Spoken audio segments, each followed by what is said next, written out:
Welcome to Novel Love Hearing. We bring you hundreds of novel audiobooks covering every genre and every kind of story you can imagine. Action? We've got it. Adventure? Absolutely. Horror? Of course. Whether it's the legendary Uchiha massacre or outrageous tales like stealing Naruto's and Sasuke's women, you'll find it here. From epic series like One Piece, Bleach, Fairy Tail, and Hunter x Hunter, to countless other adventures, our library has it all. Love novels but don't have time to read? No worries, just plug in your earbuds, sit back, and let the story take over. Good listening, and happy hearing. Tsunoda, what's going on? Why would you make such an unreasonable demand? Did the Uchiha promise you something? What do you mean, unreasonable?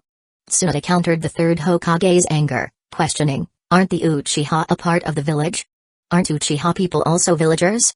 The tragedy of the Nine-Tails night was something no one wanted to see. Can you honestly say that your targeting of the Uchiha only started after that night? Don't take everyone for fools. I know what you're all thinking. The third Hokage wanted to defend himself but found he couldn't voice these arguments. Such flimsy excuses might fool outsiders, but not Tsunoda and Jiraiya. In any case, I cannot agree to your condition. This is non-negotiable. Old man, you really have changed. Faced with the third Hokage's unreasonable stance, Tsunoda was silent for a few seconds, then shook her head and left in disappointment. Why push it? Jiraiya sighed, knowing he was in a difficult position, caught between his teacher and Tsunoda. With that, Jiraiya followed Tsunoda out. In front of the Hokage's office building, Tsunoda paused and asked the hidden Anbu ninja. Where is Kazuki Uchiha? Don't tell me you don't know. He's at the Akimaki clan's barbecue restaurant. The Anbu ninja didn't dare offend Tsunoda, fearing they would become her punching bag, so they obediently revealed Kazuki's location. Ignoring the office incident, Tsunoda turned to leave. Jiraiya caught up to her. Tsunoda, the old man has his difficulties too. You should consider his position. You're right, he has difficulties, and I should consider him. Now you can leave. Tsunoda's face was expressionless as she dismissed Jiraiya. Jiraiya stopped, watching Tsunoda walk away, regretfully scratching his head, realizing he had said the wrong thing again. Tsunoda was angry, and his words only added fuel to the fire. He felt like slapping himself. In the barbecue restaurant's private room, Kazuki and Shizune were eating, chatting about trivial matters, mostly Shizune talking and Kazuki listening. Suddenly, the door was pushed open roughly. Tsunoda walked in with a stern face. Tsunoda-sama. Shizune was delighted, quickly getting up to greet Tsunoda. But seeing Tsunoda's grim expression, she halted. I'm fine. Tsunoda said reluctantly, tossing her coat aside and sitting across from Kazuki. She grabbed Shizune's chopsticks, stuffing meat into her mouth and eating heartily. Kazuki signaled Shizune to get the waiter to bring another set of utensils, some side dishes, meat, and most importantly, alcohol for Tsunoda. Given her personality, she'd definitely demand it once the meat was gone. Better to order everything at once. The old man refused. After a few bites, Tsunoda spoke angrily. He flatly refused. I figured as much. Kazuki said nonchalantly. If it were that easy to solve, it wouldn't have dragged on until now. The Uchiha wouldn't be on the brink of disaster. Take it slow, some things can't change overnight. You're right. Tsunoda's anger subsided a bit after hearing Kazuki's words. Shizune returned with the food and Tsunoda's much-needed alcohol. Tsunoda gave Kazuki an approving look and grabbed the bottle, drinking straight from it. Tsunoda-sama, slow down, have some food first. Shizune urged, worried Tsunoda might get drunk from drinking too fast, quickly offering her some meat and vegetables. Kazuki. Tsunoda, already somewhat drunk after finishing a bottle, said. Although the old man didn't agree to my condition, I'll still go to the daimyo's mansion. I don't want to see Hidden Leaf Village caught in this vortex. Kazuki nodded, saying nothing. He felt it was time to give the third Hokage some more headaches. If the Hokage refused to relent, then it was time for some mutual harm. The internal Uchiha issues also needed to be expedited. As long as the hardliners didn't cause trouble, Kazuki didn't believe the Hokage would dare directly attack the Uchiha. A united Uchiha would be too prickly to handle, with thorns and barbs. Without Denzo back in power, the likelihood of the Hokage acting against the Uchiha was minimal. In that case, sorry, Denzo, you deserve this. If I don't stomp you out, I won't be satisfied. Chapter 80. After the barbecue meal, which cost quite a bit, Kazuki didn't mind the expense. What bothered him now was how to deal with the two drunk women. As expected, Tsunoda got drunk and, in her foul mood, dragged Shizune into drinking with her. Unable to refuse, Shizune ended up getting drunk too. These two women must have done this on purpose, Kazuki thought.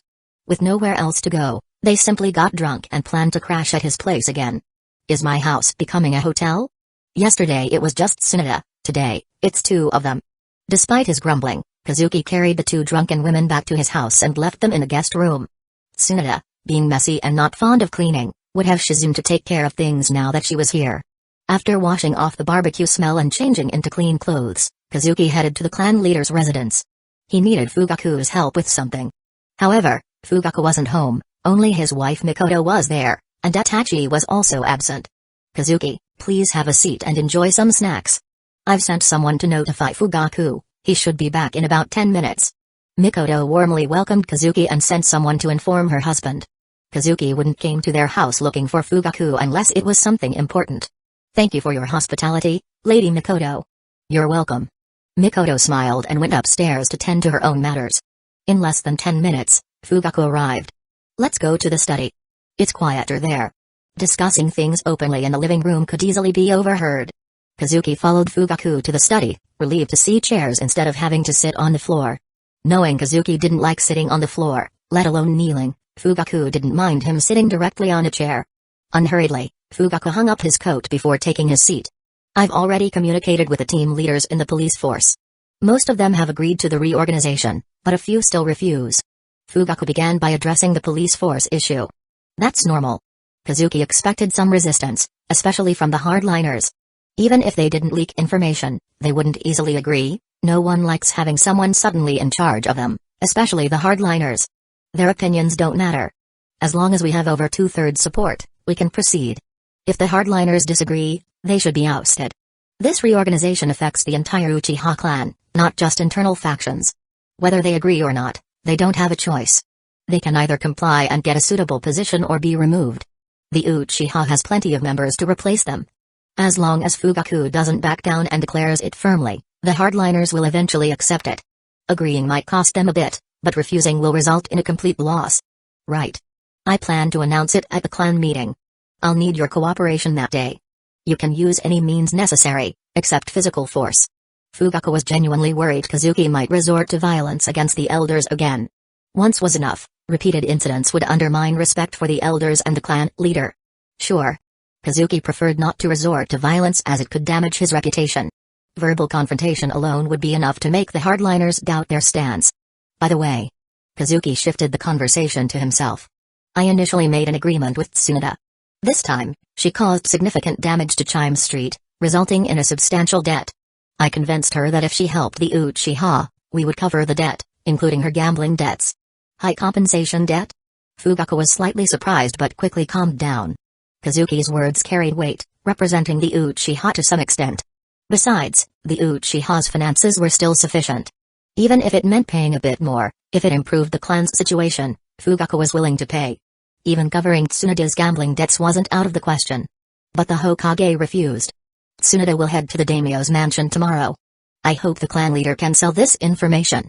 Of course, they refused. Decades of targeting couldn't be easily changed. Fugaku had little hope but took the scroll Kazuki handed him. As he read it, his eyes widened, and his breathing became rapid. Are you investigating Root and Denzo? Does it matter?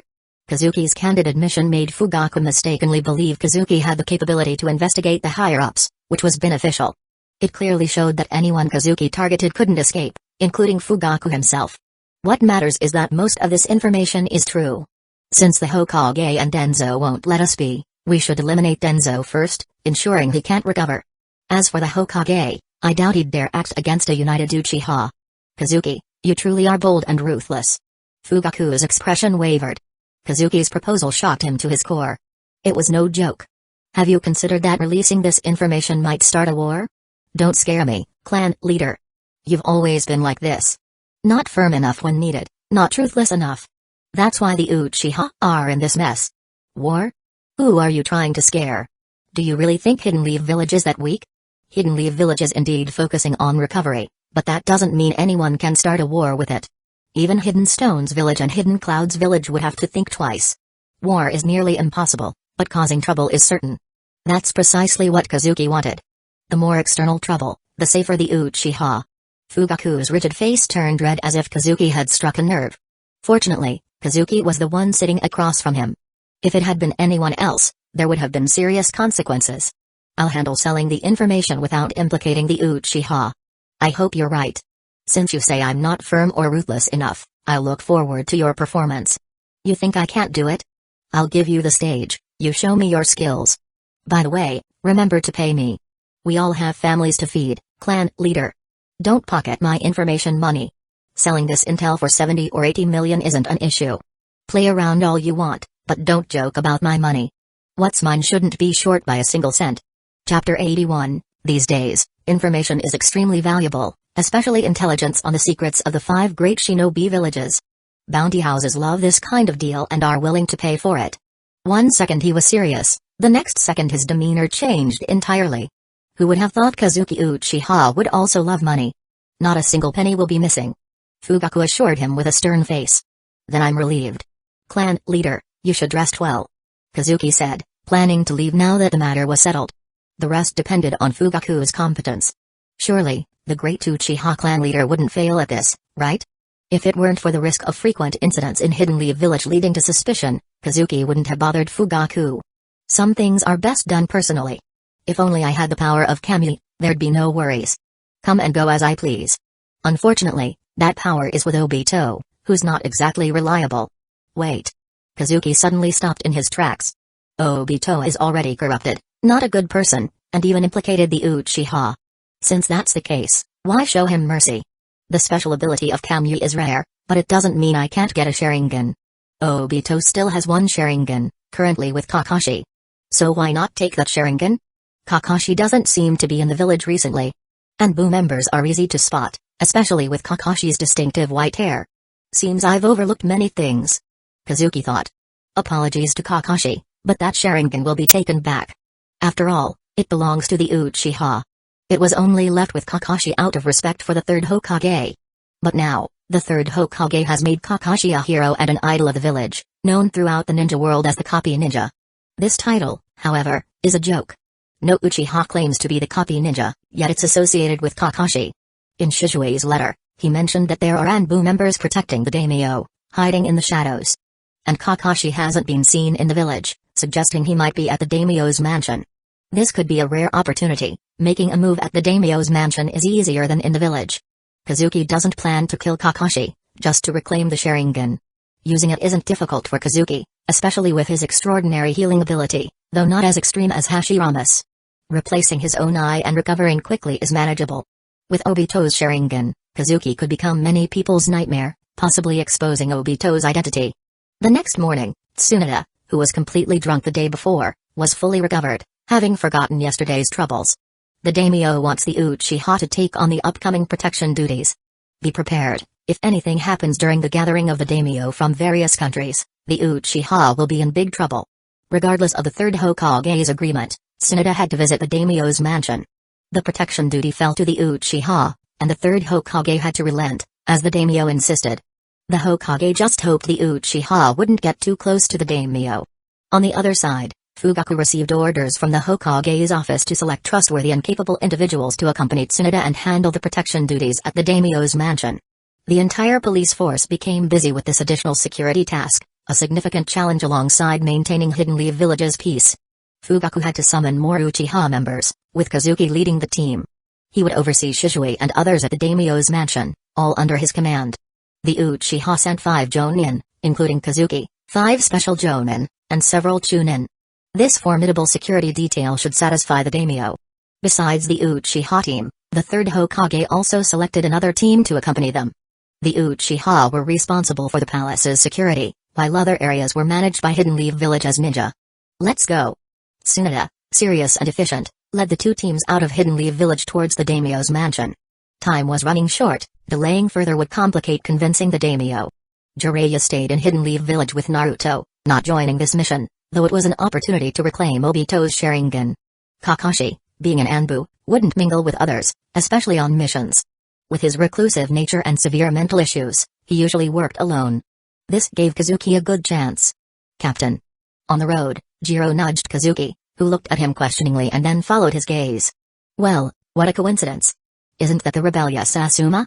The 3rd Hokage has 2 sons. The eldest is in Anbu, with a high but unknown position. The younger, Asuma, is a typical delinquent, constantly rebelling against his father. Asuma always did the opposite of what was expected, being a troublemaker. In the group, Asuma and his teammates were chatting happily, standing out as the others focused on the journey.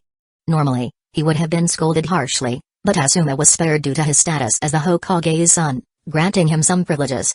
No need to bother with him. Asuma had previously clashed with Jiro on the streets. If not for his special status, Jiro would have beaten him to death. Chapter 82, Hai's main objective of this trip to the daimyo is to reclaim Obito's Sharingan. Protecting the daimyo is secondary. As for Asuma, Kazuki hopes he behaves himself, or he won't hesitate to teach him a lesson. If he acts out too much, Kazuki might find a way to send him to meet his maker. In the original story, Asuma ran to the daimyo to become a bodyguard after a fight with the third Hokage and even got brainwashed to the point of demanding the third Hokage take orders from the daimyo. I wonder if this amusing scenario will happen again. The journey was smooth, with the team making rapid progress and encountering no trouble, reaching the daimyo by nightfall. Tsunoda arranged for everyone to take their positions. Kazuki, however, had a relatively easy task. He didn't need to patrol or stand guard, his role was to oversee and command. After assigning tasks, Tsunoda went straight to the palace to see the daimyo.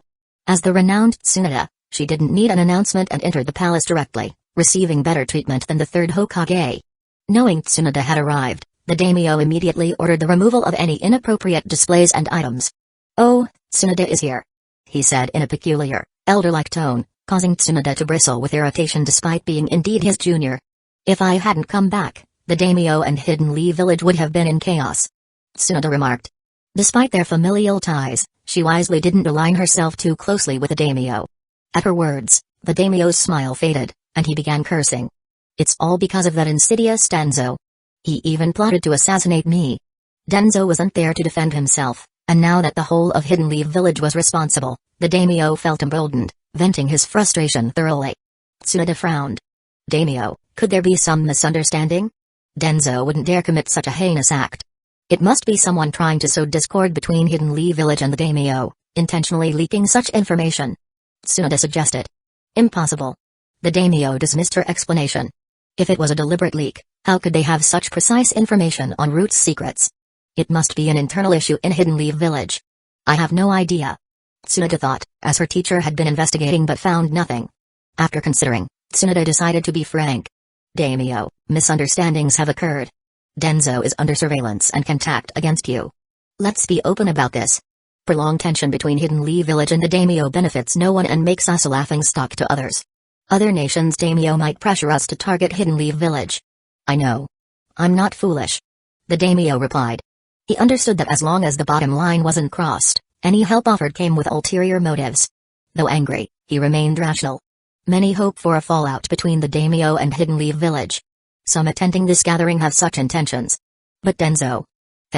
He threatened me during the 4th Hokage election, and Sarutobi promised accountability. Where's that accountability? The daimyo grew angrier, recalling the unfulfilled promise. And what happened? Denzo remains as Hokage's advisor, with no accountability. This time, Denzo is dismissed, but who guarantees he won't be reinstated? I've had enough of Sarutobi's evasion. If he values Denzo so much, let him fund Hidden Leaf Village's development. Don't come to me. And don't try to deceive me. My Size-Ha gathers significant intelligence from Hidden Leaf Village. I won't be appeased again. Why does that old man value Denzo so much? Tsunoda pondered. Daimyo, what are your terms? Tsunoda asked, representing Hidden Leaf Village, aiming to resolve the matter smoothly.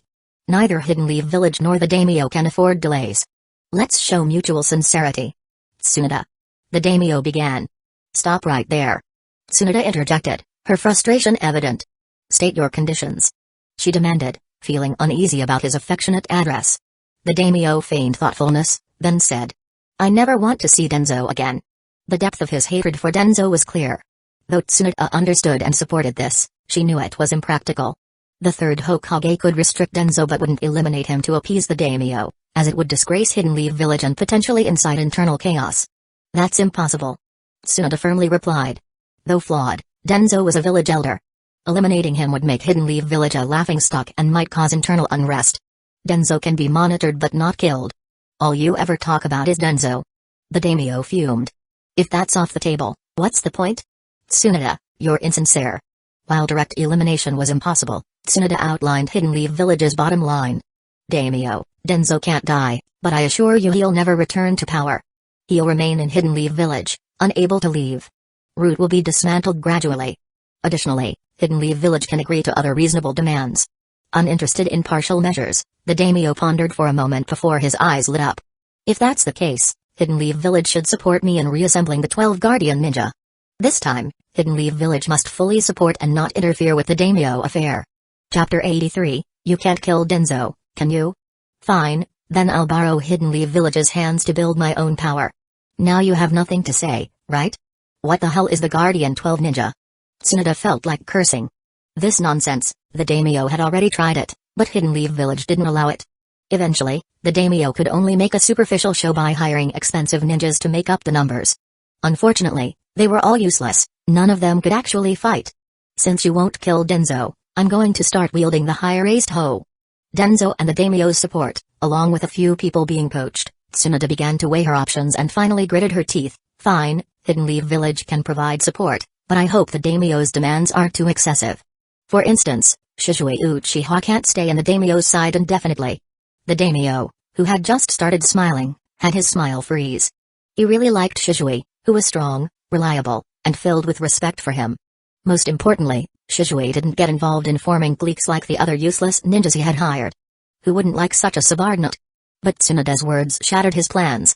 Shizue couldn't stay in the daimyo's mansion to serve him, as this was Kazuki's request.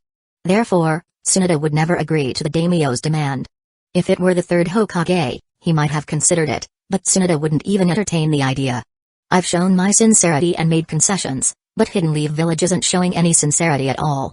The daimyo was really upset now, and even his look towards Tsunoda became uncomfortable. He leaned lazily on his chair, laughing coldly. Although his anger wasn't directed at Tsunoda, it was aimed at Hidden Leaf Village, but he couldn't help feeling displeased.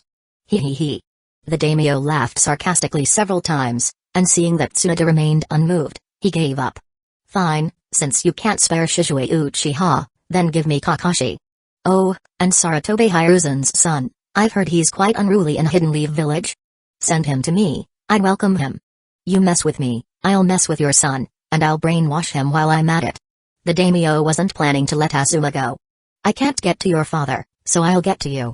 Poor Asuma didn't know he had been singled out. There's no problem with Asuma, Tsunoda also found the boy annoying. She had wanted to teach Asuma a lesson along the way, using him as an example, but this guy, although causing trouble, never dared to act out in front of her. Tsunoda wanted to punish him but couldn't find a suitable excuse to use Asuma as an example. Fine, but Kakashi is currently working in the Anbu and needs some time to transition. He might be late arriving here. The daimyo had shown his sincerity, and Tsunoda also needed to reciprocate. Otherwise, if the daimyo got angry, it would be bad for everyone. Tsunoda also believed that the third Hokage could accept the daimyo's condition. Denzo couldn't make a comeback, and Asuma and Kakashi would just have to be sacrificed for the village. After all, it's only for a few years. When the time is right, they'll find an excuse to transfer them back. Supporting you doesn't mean the people are yours. With sufficient reasons, they can still be transferred. With Tsunoda taking the lead and the daimyo willing to give face and make concessions, the negotiations became much simpler. Unlike the time when the third Hokage and Hamura were in charge, the daimyo didn't even bother to respond to them. Some detailed negotiations still needed to be discussed, and Tsunoda had to patiently deal with the daimyo. Meanwhile, Kazuki was meeting with Shizue. Outside the daimyo's castle, in a secluded grove, Kazuki sat on a tree trunk, looking at Shizue with a smile and teasing him. It seems you're not happy at the mansion. Yes. Facing Kazuki's teasing, Shizue could only smile bitterly. There are no clan members or family here. All I see are various underhanded schemes, cliques, suppression, and fighting. Talking about these things gave Shizue a headache. He had thought the factional issues within the Uchiha were serious enough, but compared to this, the Uchiha was nothing. The daimyo's mansion was a real spectacle, even the level of darkness was shocking. The funniest thing was that these people played their schemes with no brains at all. Have you ever seen someone who, when they fail to recruit, immediately turns around and suppresses the other party? Isn't this just forcing the other person to become your enemy? Luckily, Shizue had no interest in dealing with these things. If it were someone else, they might have directly gotten involved, maybe even flipping the table. You disgust me, I'll flip the table and take you all down. Those who were scheming in the dark, Shizue could make them disappear overnight. In the face of absolute power, all schemes were just paper thin. Yes, Schemes are everywhere, be it in the clan, the village, or the daimyo. In fact, it's worse in here. Kazuki looked at the sky and sighed. Itachi has changed a lot recently. He can now smile at others, and the pressure and burden on him are much lighter. Shizui, you've given Itachi too much pressure. He's still young, many things are not his responsibility. Perhaps I was wrong. Seeing Itachi change made Shizui happy for him but also sad and guilty. Yes, you were wrong. You are kind-hearted and willing to selflessly give everything for the clan and the village. You are stubborn and difficult to change once you make up your mind, just like with the clan and the village. But you don't realize that what you're doing doesn't improve the tension between the clan and the village, it actually makes it worse. Shizui. Kazuki looked back at him, his eyes filled with expectation and regret. The Uchiha is sick, very sick. I always thought the elders and the clan leader were the best doctors who could cure the Uchiha and make them strong again. But I was wrong, their actions have been disappointing. He smiled self-deprecatingly. Kazuki continued, it's funny, but I stood up because I saw no hope. I don't like getting involved in these things, but to heal the Uchiha, I had to stand up. If there are no doctors, then I'll be the doctor. If there's no scalpel, I'll find one myself. I'll cut off the rotten flesh from the Uchiha and make them healthy and strong again. But one person's strength is limited, so I need helpers. We are a family, we should be united. Unfortunately, you are too stubborn. Shizui lowered his head, clenched his teeth, and tightened his fists. Every word from Kazuki was like a sharp knife stabbing into his heart, causing him unbearable pain. Shizui, you are a person with a strong sense of responsibility. I believe you will give everything for the Uchiha and Hidden Leaf Village. So, my clansman, my brother, please tell me, can I still trust you? Kazuki extended his hand towards Shizui. With red eyes and bulging veins on his hand, the deeply remorseful Shizui looked at the extended hand in shock. The responsibilities that the clan leader and elders can't bear will be borne by us. For the clan, for the village, can you bear everything? Even if it means becoming a sinner in everyone's eyes, bearing the blame. I can accept it. Both hands firmly grasped Kazuki's extended hand, holding it tightly, their intertwined hands turning almost white from the pressure. Chapter 84, if necessary, for the sake of the clan and the village, I can bear everything, even if it means carrying all the darkness and walking in the abyss. I am grateful that you still trust me and give me the chance to prove myself. During this period, Shizui thought a lot. He asked himself if everything he had done before was right. He believed it was right, but Kazuki said he was stubborn. He thought he was not wrong at all, but reality gave him a slap in the face. Kazuki stood up and did many things that seemed rebellious to him, yet those actions brought great rewards. The clan's situation improved a lot, even though many actions seemed crazy, including continuously targeting the Shimura clan. All these made Shizui realize a fact: if he wanted to improve the relationship between the clan and the village, he first needed to change the Uchiha. To change the Uchiha, he had to heal the Uchiha. Very good. I am very pleased that you made such a decision. I, Kazuki Uchiha, can guarantee with the honor of the clan that everything I do is for the clan and the village, without any falsehood. Shizui, I hope you won't disappoint me again, or disappoint the clan. I will do my best. Shizui's promise seemed pale and powerless, only 5 short words, but few could understand the meaning behind those words. The changes in the clan, the stimulation from Kazuki, and the darkness he saw in the daimyo's residence all gave Shizui enough stimulation. The clan and the village, combining these together, made Shizui trust you and believe in you. Now, your first task, Shizui. Please tell me. Shizui bowed with a salute used only between superiors and subordinates in the clan. Retrieve the things that belong to the clan. The Uchiha's face has already been lost too much, it cannot continue like this. Kazuki squinted his eyes, eager to see how the copy ninja would perform against Shizui of the body flicker. Honestly, Kazuki did not have high hopes for Kakashi because he had lost many of his abilities. He kept clinging to Obito's Sharingan, but in fact, the clan's swordsmanship and lightning style were his fundamental skills, as exemplified by his father, Sakamo Hatake. If Kakashi worked hard, he had the potential to become another Sakamo Hatake. Unfortunately, he played his cards poorly and ended up as a character who could only fight on equal terms with anyone. Why? Shizui was stunned for a few seconds. He couldn't believe his first task was to take action against a comrade from the village. Although it wasn't to kill him, just to retrieve the Sharingan, wouldn't this anger the Hokage? Kazuki looked at the sky, raising his hand as if trying to grasp something. Shizui, retrieving the clan's belongings does not mean conflicting with the village, these are two different things. Remember, we are always part of the village. This matter is only about the clan's honor and face.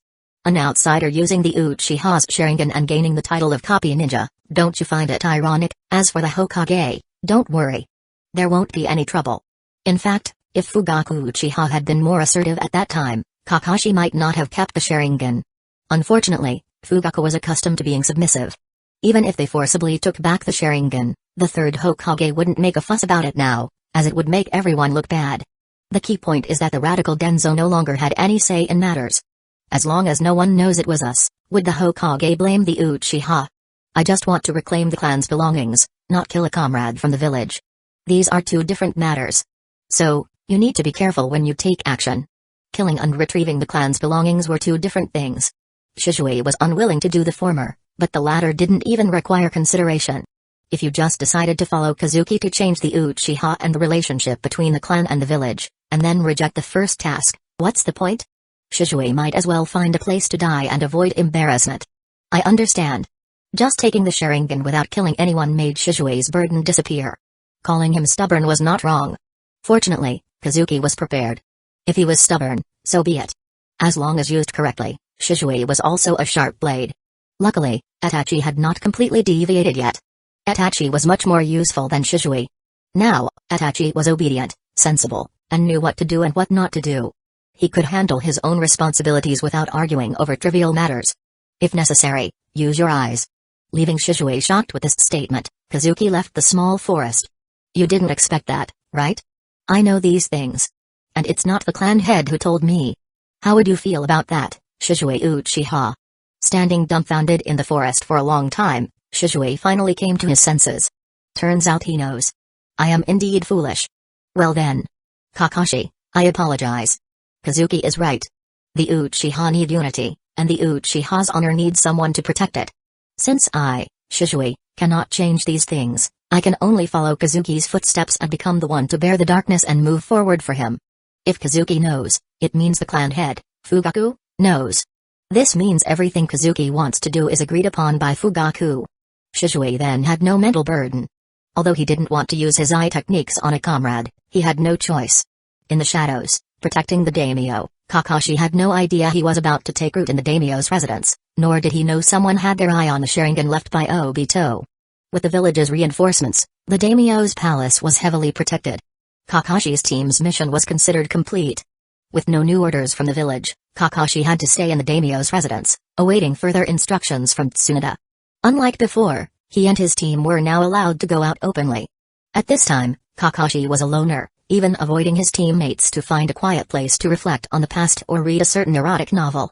Outside the daimyo's residence, by a quiet creek, Kakashi, without his Anbo gear and with his Sharingan covered by his hidden leaf village headband, sat on a rock. Shielded from the sun by a tree, he was reading a book. Shizue.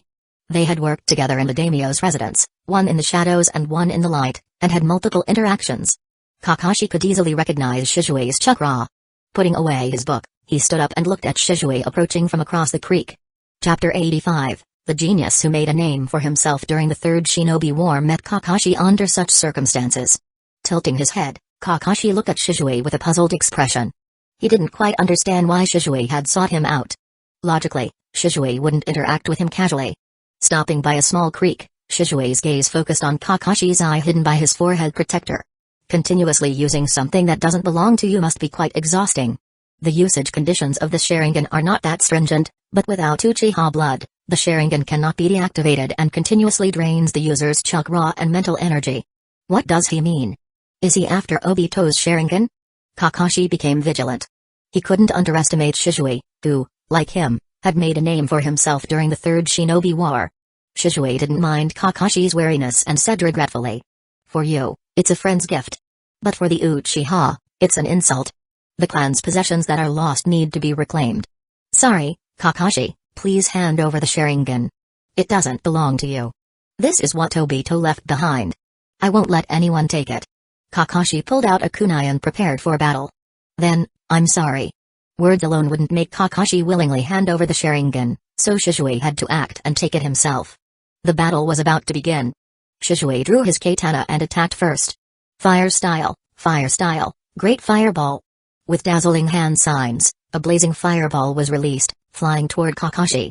Having removed his forehead protector covering his eye, Kakashi used the Sharingan's insight to easily dodge. Not far from the battle, Kazuki and his squad watched from a distance. Jiro watched with great interest. I never thought the day would come when that annoying Shizue would obediently follow the captain's orders. I thought he was really tough. Their relationship wasn't good, and they were used to mocking each other. Even though they were both working for Kazuki now, Jiro didn't spare Shizue from his sarcastic remarks. Not as tough as you, who only bowed down after a month of being beaten by the captain. Kase, watching the show with his arms crossed, couldn't help but retort. As the saying goes, a barking dog doesn't bite, but when it does, it's fatal. Sure enough, his words hit the mark, stabbing at Jiro's sore spot. Jiro was a tough nut, a troublemaker who obeyed no one. Subduing him back then had cost Kazuki a lot of effort, much more trouble than the others. Countless bones had to be broken before this guy bowed down. PFFT hearing this, the others burst into laughter. Kase, I'm going to kill you. Jiro glared with bull-like eyes, even snorting steam from his nostrils. What was more comical was that in his rage, he inadvertently activated his 3 Tomoe Sharingan, looking as if he was ready to fight Kase to the death. Stop it. You can fight all you want later. For now, be quiet. Kazuki frowned and glanced at the two of them. One was usually silent but hit the mark with his words, the other had a short fuse, unlike a typical Uchiha, always ready for a fight. Kase shrugged, and Jiro, although fuming, didn't dare act out, merely huffing and turning away. By the way, is everything ready? Kazuki asked as he turned around. Jiro, puzzled, took out a sealing scroll and handed it to Kazuki. Captain, I personally have no objections, but why are we openly taking Kakashi's Sharingan and giving him another one? Unrolling the sealing scroll, a glass bottle inside held a pair of 3 Tomoe Sharingan soaked in liquid. It's to give our Hokage a way out, of course. Unless Shizue used Kodo Umatsukami to control Kakashi's will and alter his memory, this would only anger the 3rd Hokage and other high-ranking officials. So Kazuki prepared 2 plans. If Shizue used Kodo Umatsukami, it would be as if Kakashi had been attacked by an unknown assailant and had his Sharingan taken. Although the Uchiha would be suspected. If Shizue didn't use Kodo Umatsukami, they would take the Sharingan and, when questioned by the 3rd Hokage, send one back. This would give the 3rd Hokage the impression that the Uchiha were unwilling but compliant. First, it would reassure the 3rd Hokage that the Uchiha could still be obedient. Second, trading the clan's stored Sharingan for Obito's was worthwhile. Does it really matter if it's the original Eye? Fire Style, Great Dragon Fire Technique. Fire Style, Great Dragon Fire Technique. Watching the back-and-forth battle, Kazuki's mouth twitched slightly. Kakashi was indeed something, using the Sharingan to copy ninjutsu from the Uchiha in a fight. Boom. The 2 fire dragons collided, causing a violent explosion. The explosion was significant. Realizing it wouldn't be easy to take down Kakashi, Shizue, worried that the battle would attract attention, closed his eyes. When he reopened them, his 3 Tomoe Sharingan had activated, and he used his signature technique known throughout the ninja world. Teleportation Jutsu. Multiple afterimages appeared around Shizue, attacking alongside his real body. The remarkable thing about this technique was that the afterimages didn't disappear like shadow clones when attacked. This is a troublesome battle. Kakashi frowned, continuously using his Sharingan's insight to locate Shizue's real body and observe the afterimage's movements. Kakashi didn't have time to consider why Shizue dared to confront him openly. He needed to survive this ordeal first. Shizue had used his signature technique. Kazuki said to his subordinates. Go help Shizue. Finish this quickly. The battle's intensity will soon draw others here. Yes. The squad members received the order and rushed out immediately, with Jiro and Kase leading the charge. Jiro loved fighting, and beneath Kase's silent exterior lay a heart eager for battle. Fighting was also something he enjoyed. In this regard, he wasn't inferior to Jiro. However, Kase wasn't as stubborn as Jiro. More? Seeing several people emerge from the forest, it was obvious they were Shizue's allies. Kakashi was shocked. Has the Uchiha gone mad? Suddenly, several helpers appeared. Shizue wasn't pleased since this was his mission. Finish this quickly. Hearing Kazuki's voice, Shizue put aside his extra thoughts and joined the others in attacking Kakashi. Chapter 86, Kakashi was strong, though far from Shizue's level. If it were just Shizue alone, without overwhelming power, it would still be challenging to take down Kakashi quickly. However, with several others, including 2 Jonin with 3 Tomoe Sharingan, it became a different story. Kakashi was overwhelmed, barely keeping up with the flurry of illusions and additional attackers.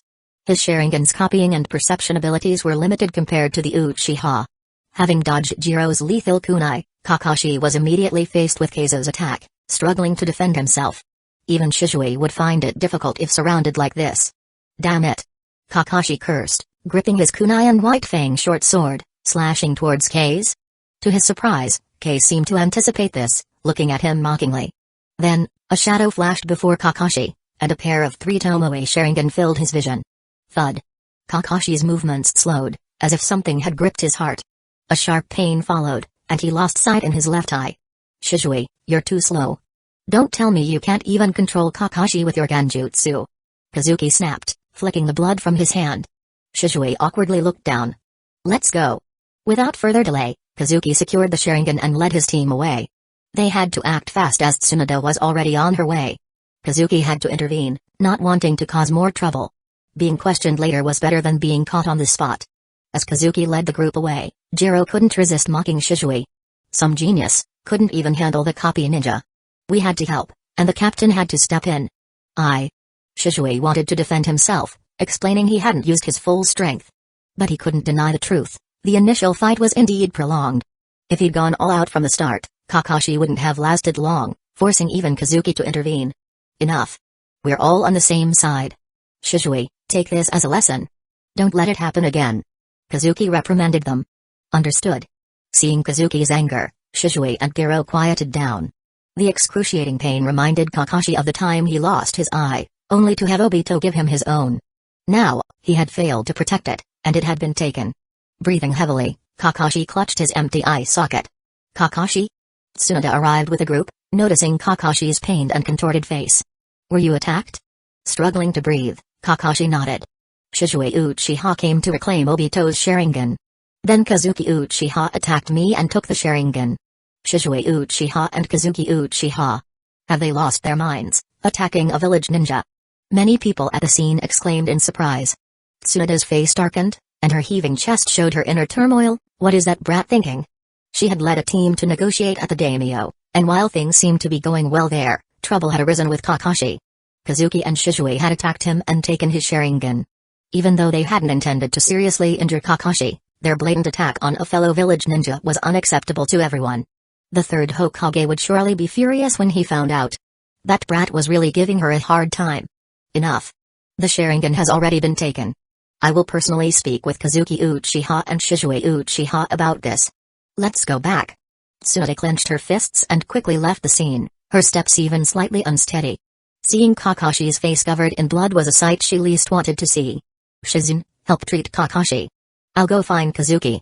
Leaving Kakashi to Shizun's care, Tsunade returned to the daimyo's residence and headed straight to the Uchiha's quarters. She was determined to ask Kazuki what he was thinking. To attack a fellow village ninja at such a critical moment? That was as serious as attacking an Anbu member. Alright, everyone, return to your posts. Fu, pass the message to the clan leader. The rest of you, disperse early. I'll handle the aftermath. Back at the temporary residence of the Uchiha, Kazuki washed his hands, placed Obito's Sharingan in a solution, and sealed it in a scroll. He changed out of his blood-stained clothes and dismissed his team. It was no surprise that Tsunade would soon come to question him. Kazuki Uchiha. As expected, less than 3 minutes later, Tsunade arrived. Oh, you still have the mood for tea? She stormed into the courtyard, fuming, and saw Kazuki sitting there calmly, sipping tea as if waiting for her arrival. Tsunade couldn't help but laugh in anger. Do you know what consequences your actions could bring? Kazuki leisurely set down his teacup and replied. Attacking a fellow village ninja is indeed a serious offense, but since I did it, I'm prepared to face the consequences. Everything I did was to reclaim what rightfully belongs to the clan, nothing more. Attacking a fellow village ninja was a serious issue, but the severity depended on whether the higher-ups chose to pursue it. Most importantly, Kakashi's life wasn't in danger, only his Sharingan was taken. Besides, the Sharingan wasn't originally his. According to tradition, the Uchiha had the right to reclaim any Sharingan that ended up outside the clan. However, out of respect for the third Hokage, Fugaku had suppressed this matter. The clan had argued about it many times. She couldn't believe him. Each ninja clan had its own special rules, and the Uchiha had the right to reclaim lost Sharingan. Tsunade had no argument against that. Sitting down across from Kazuki, Tsunade was so angry that she felt her teeth ache. The old man doesn't like the Uchiha to begin with. What you've done will only make him target the Uchiha even more. So what? Should I return the eye? Or should I go and apologize? Kazuki smiled indifferently. You. Tsunade felt like punching him out of anger. For now, keep a low profile. We'll deal with this after the daimyo's matter is settled and we return to the village. I'll inform the old man about this first. You were too impulsive. Even if you wanted to reclaim the clan's property, you shouldn't have done it this way. The news will spread quickly, so prepare yourself mentally. It wasn't right to attack a fellow village ninja, but if the Uchiha wanted to reclaim the Sharingan from Kakashi, what could Tsunade say? Chapter 87. All we can do now is report it to the village and wait for their decision. However, there's no avoiding a reprimand and an apology. It's even possible that the Sharingan just retrieved will be required to be returned. The matters on the daimyos are already troubling enough, and Tsunade doesn't have the energy to deal with these issues. Plus, Kazuki's attitude is very sincere. He insists that everything he did was for the clan, merely to retrieve something that rightfully belongs to them. We tried reasoning first, but since Kakashi refused to return it, we had no choice but to resort to force. Moreover, we only retrieved the Sharingan without endangering Kakashi's life. If Kakashi had been seriously injured or his life threatened, this matter couldn't have been handled quietly. Kazuki is willing to take responsibility, leaving Tsunade with no choice. Many of the things she wanted to scold him about were stuck in her throat. In the end, she could only glare at him fiercely before leaving. She needed to check on Kakashi's condition and ask about his thoughts on the matter. The news of the Uchiha attack on Kakashi and the retrieval of the Sharingan spread among the Hidden Leaf village ninja, but fortunately, it didn't go beyond that circle. Tsunade hoped to avoid this situation, and the Hidden Leaf village ninjas weren't inclined to spread the news either. It's not a good thing for such incidents to be known outside. How's Kakashi doing? He's been treated and is currently stable, just missing an eye with no other injuries. His mental state is a bit unstable, probably a side effect of Ganjutsu, which is very powerful. Shizune thoroughly examined Kakashi and found that, apart from the rough removal of the Sharingan and the lingering effects of a Ganjutsu, everything else was fine. This confirmed Kazuki's claim that he was only after the Sharingan and not Kakashi's life. I understand, Tsunade said with a serious nod before entering the room. Inside, Kakashi sat leaning back in a chair, his left eye wrapped in bandages, looking somewhat sickly. Sit down. Kakashi hesitated for a moment, then tried to stand and salute, but Tsunade pushed him back into the chair. How are you feeling? Thank you for your concern, Lady Tsunade. I'm fine, just a bit dazed. Kakashi replied honestly. Shizune brought over a chair, and Tsunade sat down, asking. Tell me everything that happened, so I can report it to the old man. This needs to be handled by him. Also, tell me your thoughts. Kakashi, still a bit disoriented, thought for a while before speaking. I was resting outside the city when Shizue approached me, asking me to return Obito's Sharingan to the Uchiha, as it rightfully belongs to them. I refused, and then we fought. During the fight, Kazuki's men joined in, and I ended up caught in the Ganjutsu. That's how they took the Sharingan. Kakashi recounted the events in detail, confirming that Kazuki was after the Sharingan and not his life. So, they were only after the Sharingan and had no intention of harming you? Tsunade pondered. Kakashi was silent for a moment before nodding. Although there was a fight, he hadn't sensed any killing intent from Shizue or the others, leading him to conclude that neither Kazuki nor Shizue intended to kill him. They were solely focused on retrieving the Sharingan. That damn brat. Tsunade muttered, frustrated. So, what's your stance? Do you want the Sharingan back and an apology from Kazuki? I don't need an apology. Kazuki did everything for the Uchiha. I just want Obito's eye back. It was his last gift to me. Kakashi said, clenching his fists. It was the last thing Obito had given him, and he couldn't lose it. As for an apology, he didn't need it, nor was it necessary. If someone had taken a Hatake family relic, he would also try to retrieve it, as it belonged to his family.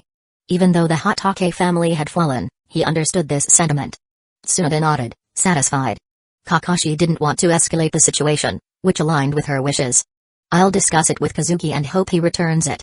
But be prepared, even though it was Obito's last gift to you, the Sharingan ultimately belongs to the Uchiha.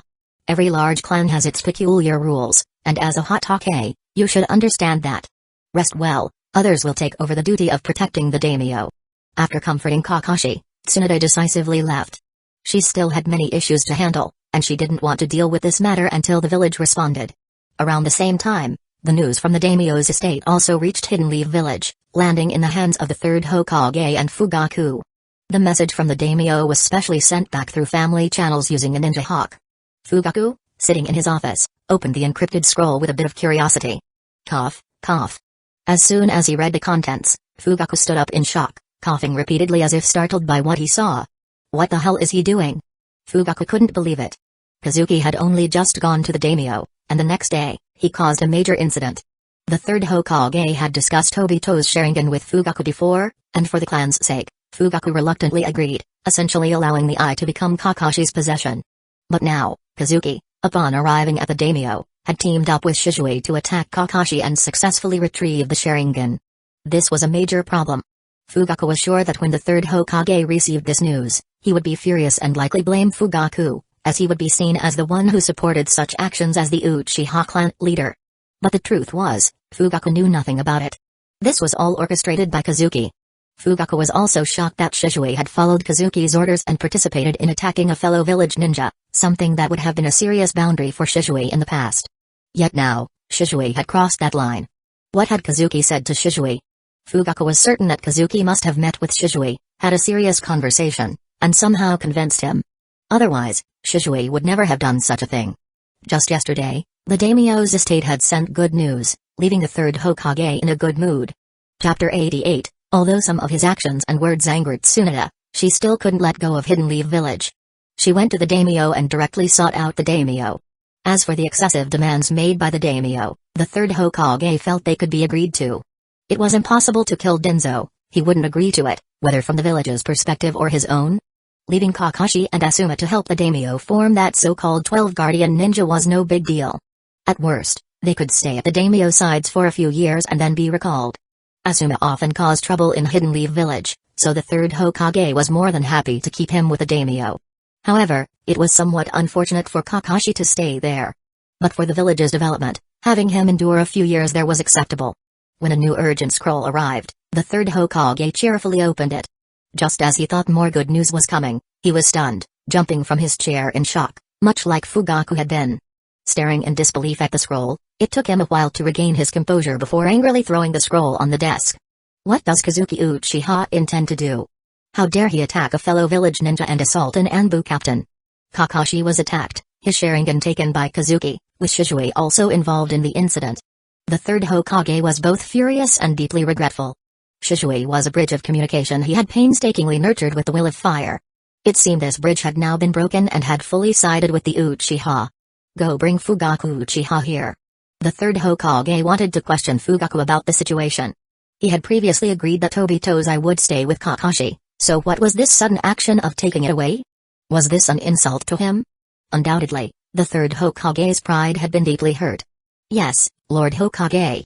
Noticing the third Hokage's anger, the Anbu ninja quickly left for the police force headquarters. Soon, Fugaku received the order and rushed to the Hokage's office. Lord Hokage. He greeted, bowing his head as he entered. Fugaku, look at this and explain. You had promised me that Obito's Sharingan would stay with Kakashi, but now it has been taken. What do the Uchiha intend to do? The third Hokage's tone was sharp with anger. Fugaku, prepared for a scolding, took the scroll and glanced through it, finding the contents similar to what Kazuki had reported. How should I know what Kazuki Uchiha wants to do? If I say I don't know, will you believe me? Of course, the third Hokage wouldn't believe him. Fugaku had no choice but to take the blame. He had to apologize and seek the third Hokage's forgiveness, even if it left a bitter taste in his mouth. Lowering his head, Fugaku sincerely promised. Lord Hokage, this is definitely a misunderstanding. Recently, I've been reforming the police force, which has displeased some elders in the clan. Perhaps Kazuki thought this was the clan's intention and acted accordingly. Please rest assured, Lord Hokage, I will definitely deal with Kazuki and Shizue, make them return the Sharingan to Kakashi, and sincerely apologize to him. The third Hokage was furious and angry, this was reflected in his expression. However, even in anger, he couldn't lose his composure. Besides, with Fugaku's sincere apology and promise to resolve the issue, the third Hokage's anger gradually subsided. Lighting his pipe and taking a deep puff, he said earnestly. Fugaku, since this is a misunderstanding, it needs to be resolved promptly. I don't want any further misunderstandings between the Uchiha and the village. And, Kazuki Uchiha is too impulsive. You must educate him properly. Directly removing Kazuki would imply interference in the Uchiha's internal affairs, something the third Hokage wanted to avoid. However, he could hint to Fugaku to reprimand Kazuki. I won't interfere with your clan's affairs, but I expect a satisfactory resolution. Please rest assured, Lord Hokage. I will strengthen the education of Kazuki and Shizue. This matter will be resolved to your satisfaction. Fugaku remained sincere and respectful, making it hard for the third Hokage to find fault. The esteemed head of the Uchiha had humbled himself to this extent, it would be unkind to continue pressing the issue. With the third Hokage's tone softening, Fugaku knew the matter was resolved. After giving further assurances, Fugaku left the Hokage's office. Upon returning to the police force headquarters, Fugaku immediately sent a message to Kazuki. Meanwhile, at the Hokage's office, Tsunade was informed to focus on handling the daimyo's affairs, and that the village would cooperate with the Uchiha in dealing with Kakashi's situation. The message reached Kazuki that night. The Uchiha members anxiously watched him, worried about severe punishment from both the village and the clan. Although few were directly involved, many Uchiha cheered upon hearing that Kazuki had reclaimed the Sharingan, as he had done something they had long wanted to but hadn't dared. Chapter 89, not to mention others, even Shizue felt a bit nervous.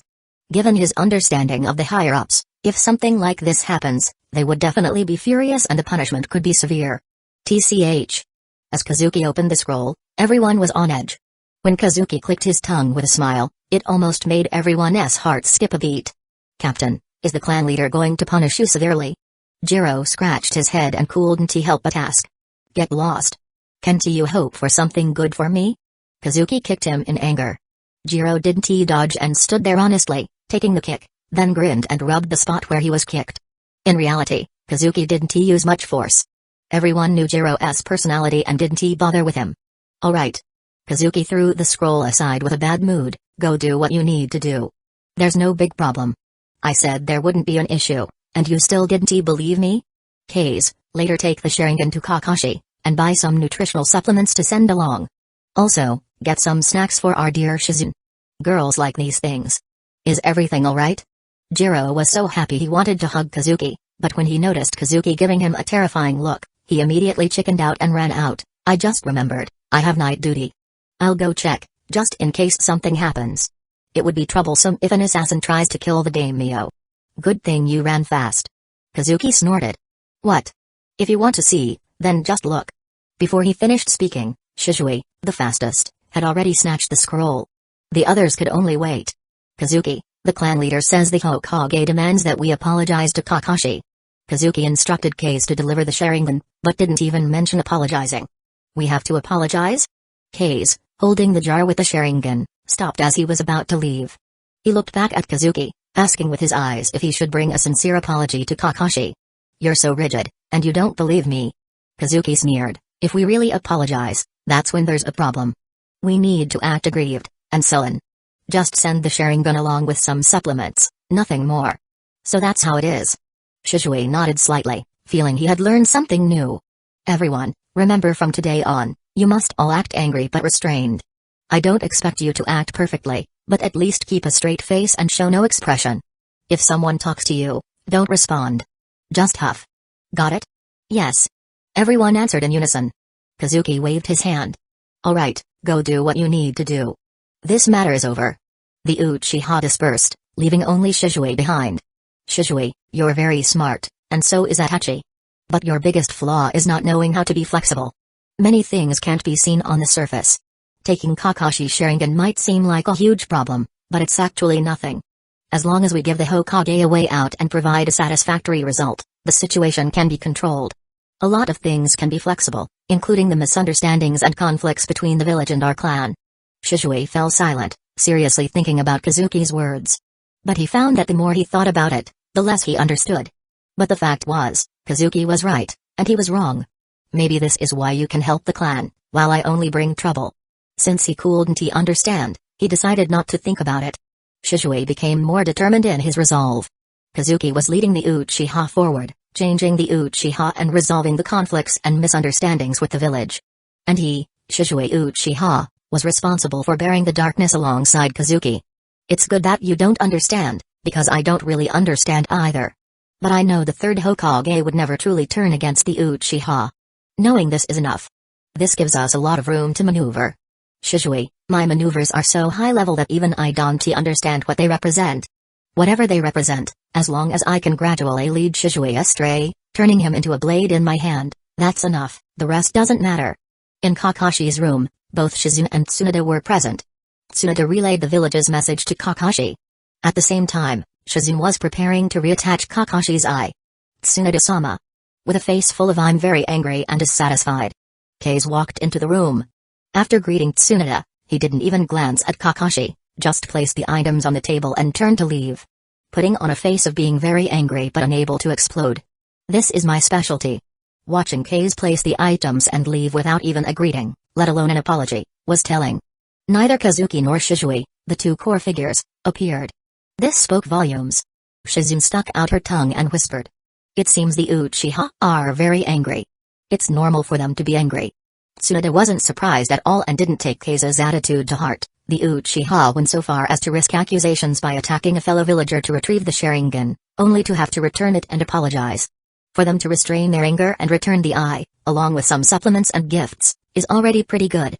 An apology was never going to happen. If not for the pressure from the village, they probably wouldn't have returned the Sharingan at all. Enough idle chatter. That brat Kazuki still remembers you, see, he even brought snacks for you. Hurry up and reattach Kakashi's eye. He did not. Shizune blushed and retorted.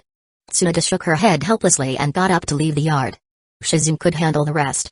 She didn't need to see the bloody scene. Walking into the yard, Tsunade grumbled to herself, "Damn brat, I said so many good things for you, and not a single bottle of sake. Bringing snacks for Shizune but not bringing sake for me. So unfair." Hearing Tsunade's grumbling, Shizune smiled awkwardly and said to Kakashi, "Kakashi, don't blame Kazuki. Everything he's done is for his clan." He sigh. "I need to remove the bandages to reattach your eye. It won't be as refined without an operating table, so bear with it, okay? I'm not blaming him. As long as I get back the gift from Obito, that's enough." Kakashi lay down calmly, allowing Shizune to remove the bandages and reattach his eye. The procedure went smoothly, but there was some rejection, causing Kakashi's head to throb with pain. The rejection seemed quite severe. Before Kakashi could voice his concerns, Shizune explained, "In theory, anyone can transplant and use the Uchiha's Sharingan. But since you aren't an Uchiha and don't have their bloodline, there will be some rejection after the transplant. It's best not to use this eye in battle for a while." Understood. Kakashi's concerns eased with Shizune's explanation, and he didn't think much more about it. It's normal to experience rejection with a transplant of something not originally his own. Chapter 90. After everything was over, Shizune happily opened a pack of snacks and began nibbling on them. Kakashi habitually covered his bandaged eye with his forehead protector. "Is it over?" Tsunade pushed open the door and walked in. She glanced at Kakashi and then saw Shizune cheerfully eating snacks. With a look of disdain, she said, "A pack of snacks is all it takes to satisfy you. Would you like some, Lady Tsunade?" Shizune immediately offered the snacks to her. "Forget it. Does she look like someone who eats snacks?" Tsunade, full of disdain, checked Kakashi's condition and, after confirming there were no issues, dragged Shizune away. The room fell silent. Kakashi tiredly collapsed onto the bed, raised his hand, and placed it over his forehead protector and bandaged face, as if afraid someone would take away the last gift left by Obito. At the daimyo's mansion, the daimyo was also eating melon seeds with great interest. The fact that Hidden Leaf Village's ninjas would attack one of their own and steal the other's Sharingan made for an exciting story. At least, the daimyo was enjoying the gossip. Although Kakashi no longer had the Sharingan and his abilities might be affected, it was still an intriguing story. Unfortunately, the drama wasn't as juicy as he'd hoped. After the village took action, the Uchiha clan yielded, at least, that's what the daimyo thought. The stolen Sharingan was returned and successfully transplanted back into Kakashi. With Tsunade's efforts and the concessions of the third Hokage, negotiations between Hidden Leaf Village and the daimyo's mansion concluded just in time for the daimyo's gathering. The arrival of daimyos from various countries to the Land of Fire was not a small event, making the whole palace lively. At the city gate, people were crowded, and a long line stretched out as far as the eye could see. Why does the daimyo need so many guards when traveling? Jiro could not understand. This is the ninja world, facing powerful ninjas, no amount of ordinary guards would be of any use. Ordinary guards, no matter how many there are, can't stop a ninja attack. Yet the daimyo loved to put on a grand show, always surrounded by a large number of guards and attendants whenever traveling. You don't understand, this is called a show. Sitting on the city wall and watching the daimyos from various countries enter the city, Kazuki remarked. The daimyos of smaller countries were not as extravagant, but the retinues of the daimyos from the Land of Wind, Land of Earth, Land of Lightning, and Land of Water were quite extravagant. Not counting attendants and servants, the number of ordinary guards alone could reach the hundreds. It was easy to imagine the cost of maintaining these people. With the money to support so many people, they could support a large number of ninjas, but fortunately, The ninja villages of each country wouldn't allow the daimyo to do so. Unable to keep too many ninjas, the daimyos had to maintain a considerable army, mainly for show. When there's a real problem, they still rely on ninjas. With the arrival of the daimyos, the mansion of the daimyo of the Land of Fire turned into a party venue. Various delicacies and fine wines had to be delivered in large quantities daily. Beautiful dancers sang and danced all the time, and when they were tired of playing, they would sit down to chat, play cards, and pass the time. It seems the conflict between the daimyo's mansion of the Land of Fire and Hidden Leaf Village has been resolved. At the card table, the daimyo of the Land of Wind drew a card and deliberately brought up the topic, his tone sarcastic. If you ask me, Denzo's guts are too big. If it were Hidden Sand Village, I'd make sure they starved. Among the daimyos of various countries, the daimyo of the Land of Wind was famous for his bad temper and vengefulness. He would reduce Hidden Sand Village's development funds if he decided to, making them tighten their belts and constantly reduce the number of ninjas in the village. Forced to adopt an elite-focused training model. Hidden Sand Village didn't want to do this, but the daimyo didn't provide funds, and the Land of Wind was so poor that they only had sand left. Reluctantly, Hidden Sand Village had to tighten their belts. It helped that the village's successive Kazekages were skilled at mining, earning some extra money, otherwise, the village's situation would have been even worse. It's not just about guts, even the daimyo dared to be assassinated, and nothing happened.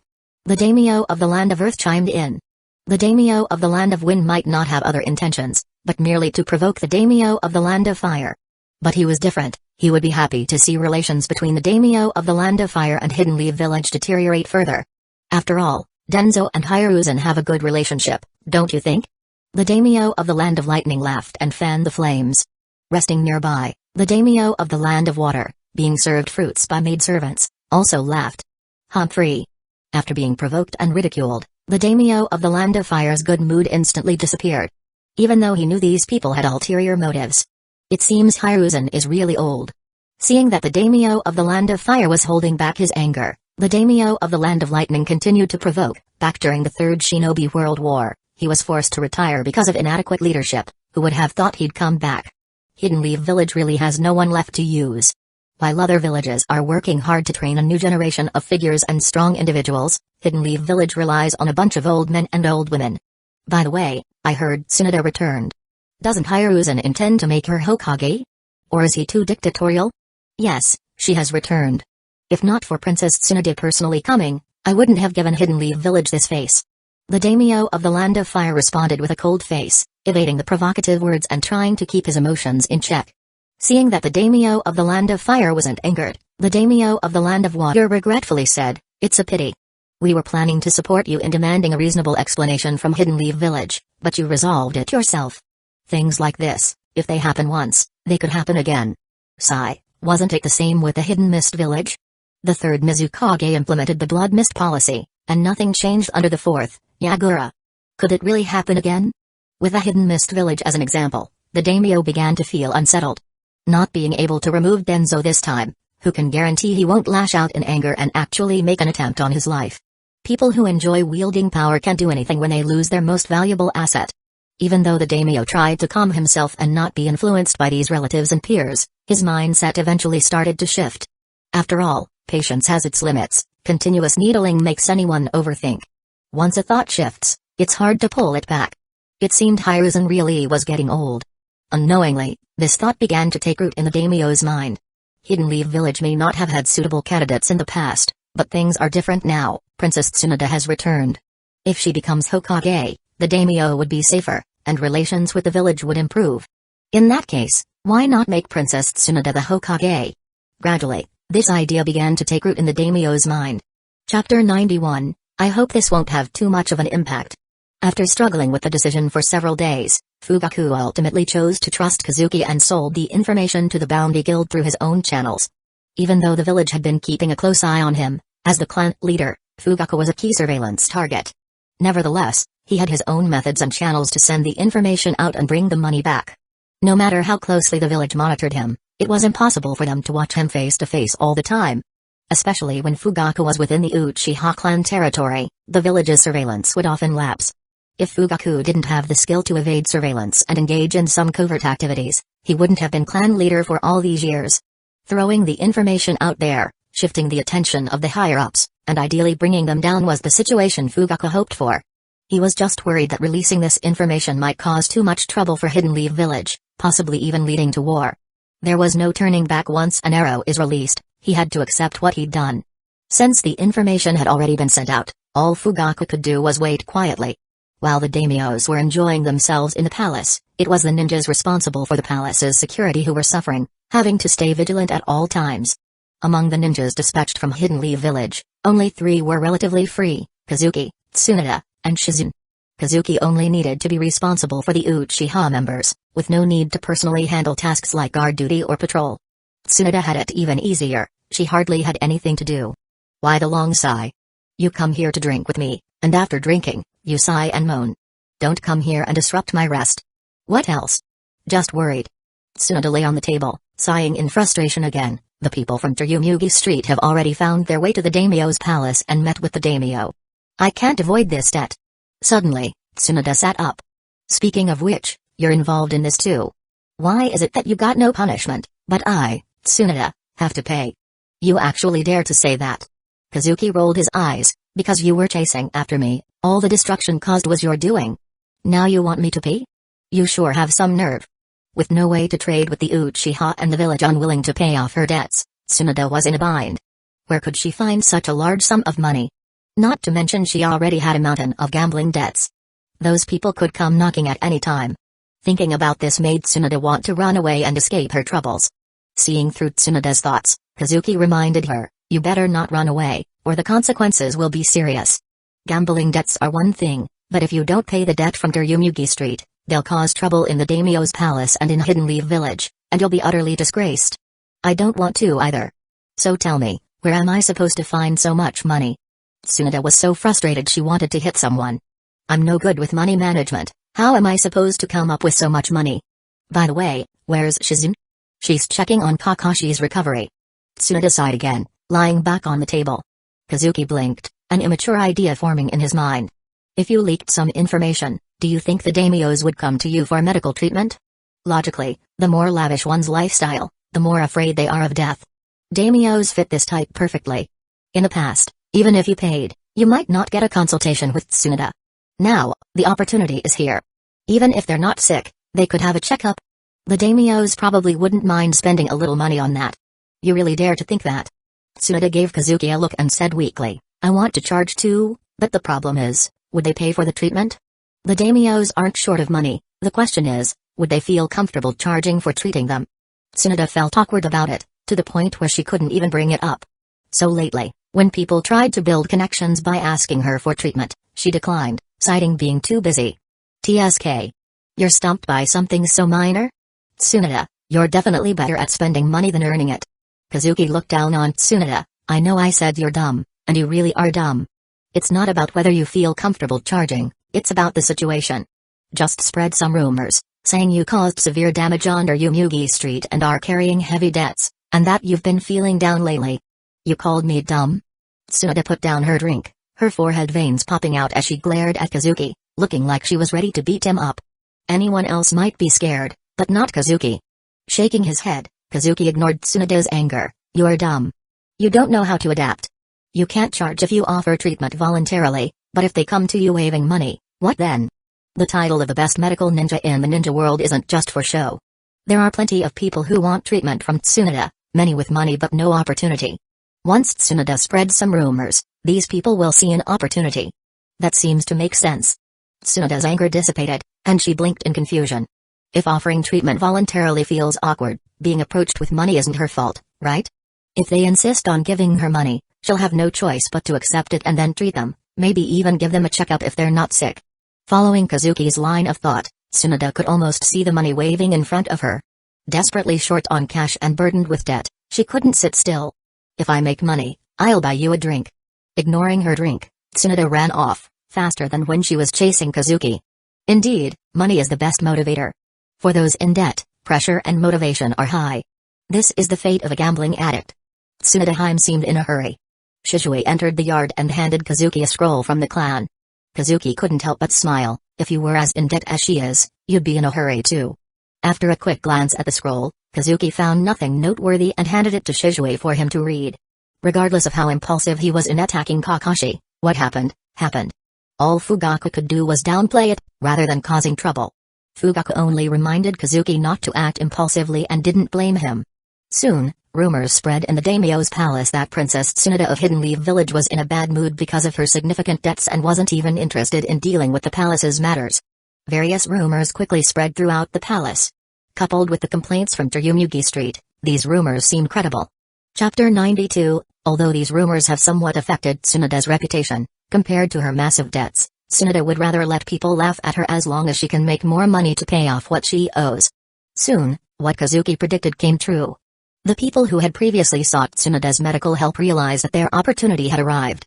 Not only nobles from the 5 great nations, but even the daimyo and accompanying officials from smaller countries wouldn't have much trouble with money. These people value their lives above all else. With a powerful medical ninja like Tsunoda available, they were more than willing to spend money not just for treatment but even for regular checkups. On just the second day, someone came to Tsunoda voluntarily. Tsunoda-hime, I know you're in a difficult situation, but as one of Hidden Leaf Village's legendary Sannin, you wouldn't want debt collectors to show up at Hidden Leaf Village, right? This is just a small token of appreciation. What the? Seeing the so-called small token inside the box, Tsunoda's hands trembled with excitement. This small token must be worth over 1,000,000 ryo, and if this is just a small token, then... Tsunoda-sama, can we finally live a life free of debt? Shizune was almost moved to tears. The days of running and hiding from debt collectors were truly hard to endure. So, moved by this small token, Tsunoda was forced to attend to the person seeking her medical help. And, as expected, once there was a first, there was a second. For the daimyo, as long as money can solve the problem, it's not really a problem. Not to mention others, even the daimyo of the Land of Fire personally sought out Tsunoda and paid for a full-body checkup. Particularly, the back examination was of utmost importance, and in addition to the checkup, Tsunoda was asked to prepare various tonics. It was clear that the daimyo highly valued his quality of life. This wave of fortune left Tsunoda ecstatic, smiling every day. Although the money she earned was quickly used to pay off her debts, watching her debt decrease made Tsunoda feel delighted. While Tsunoda was in a good mood, someone else's mood wasn't so great. For example, Denzo.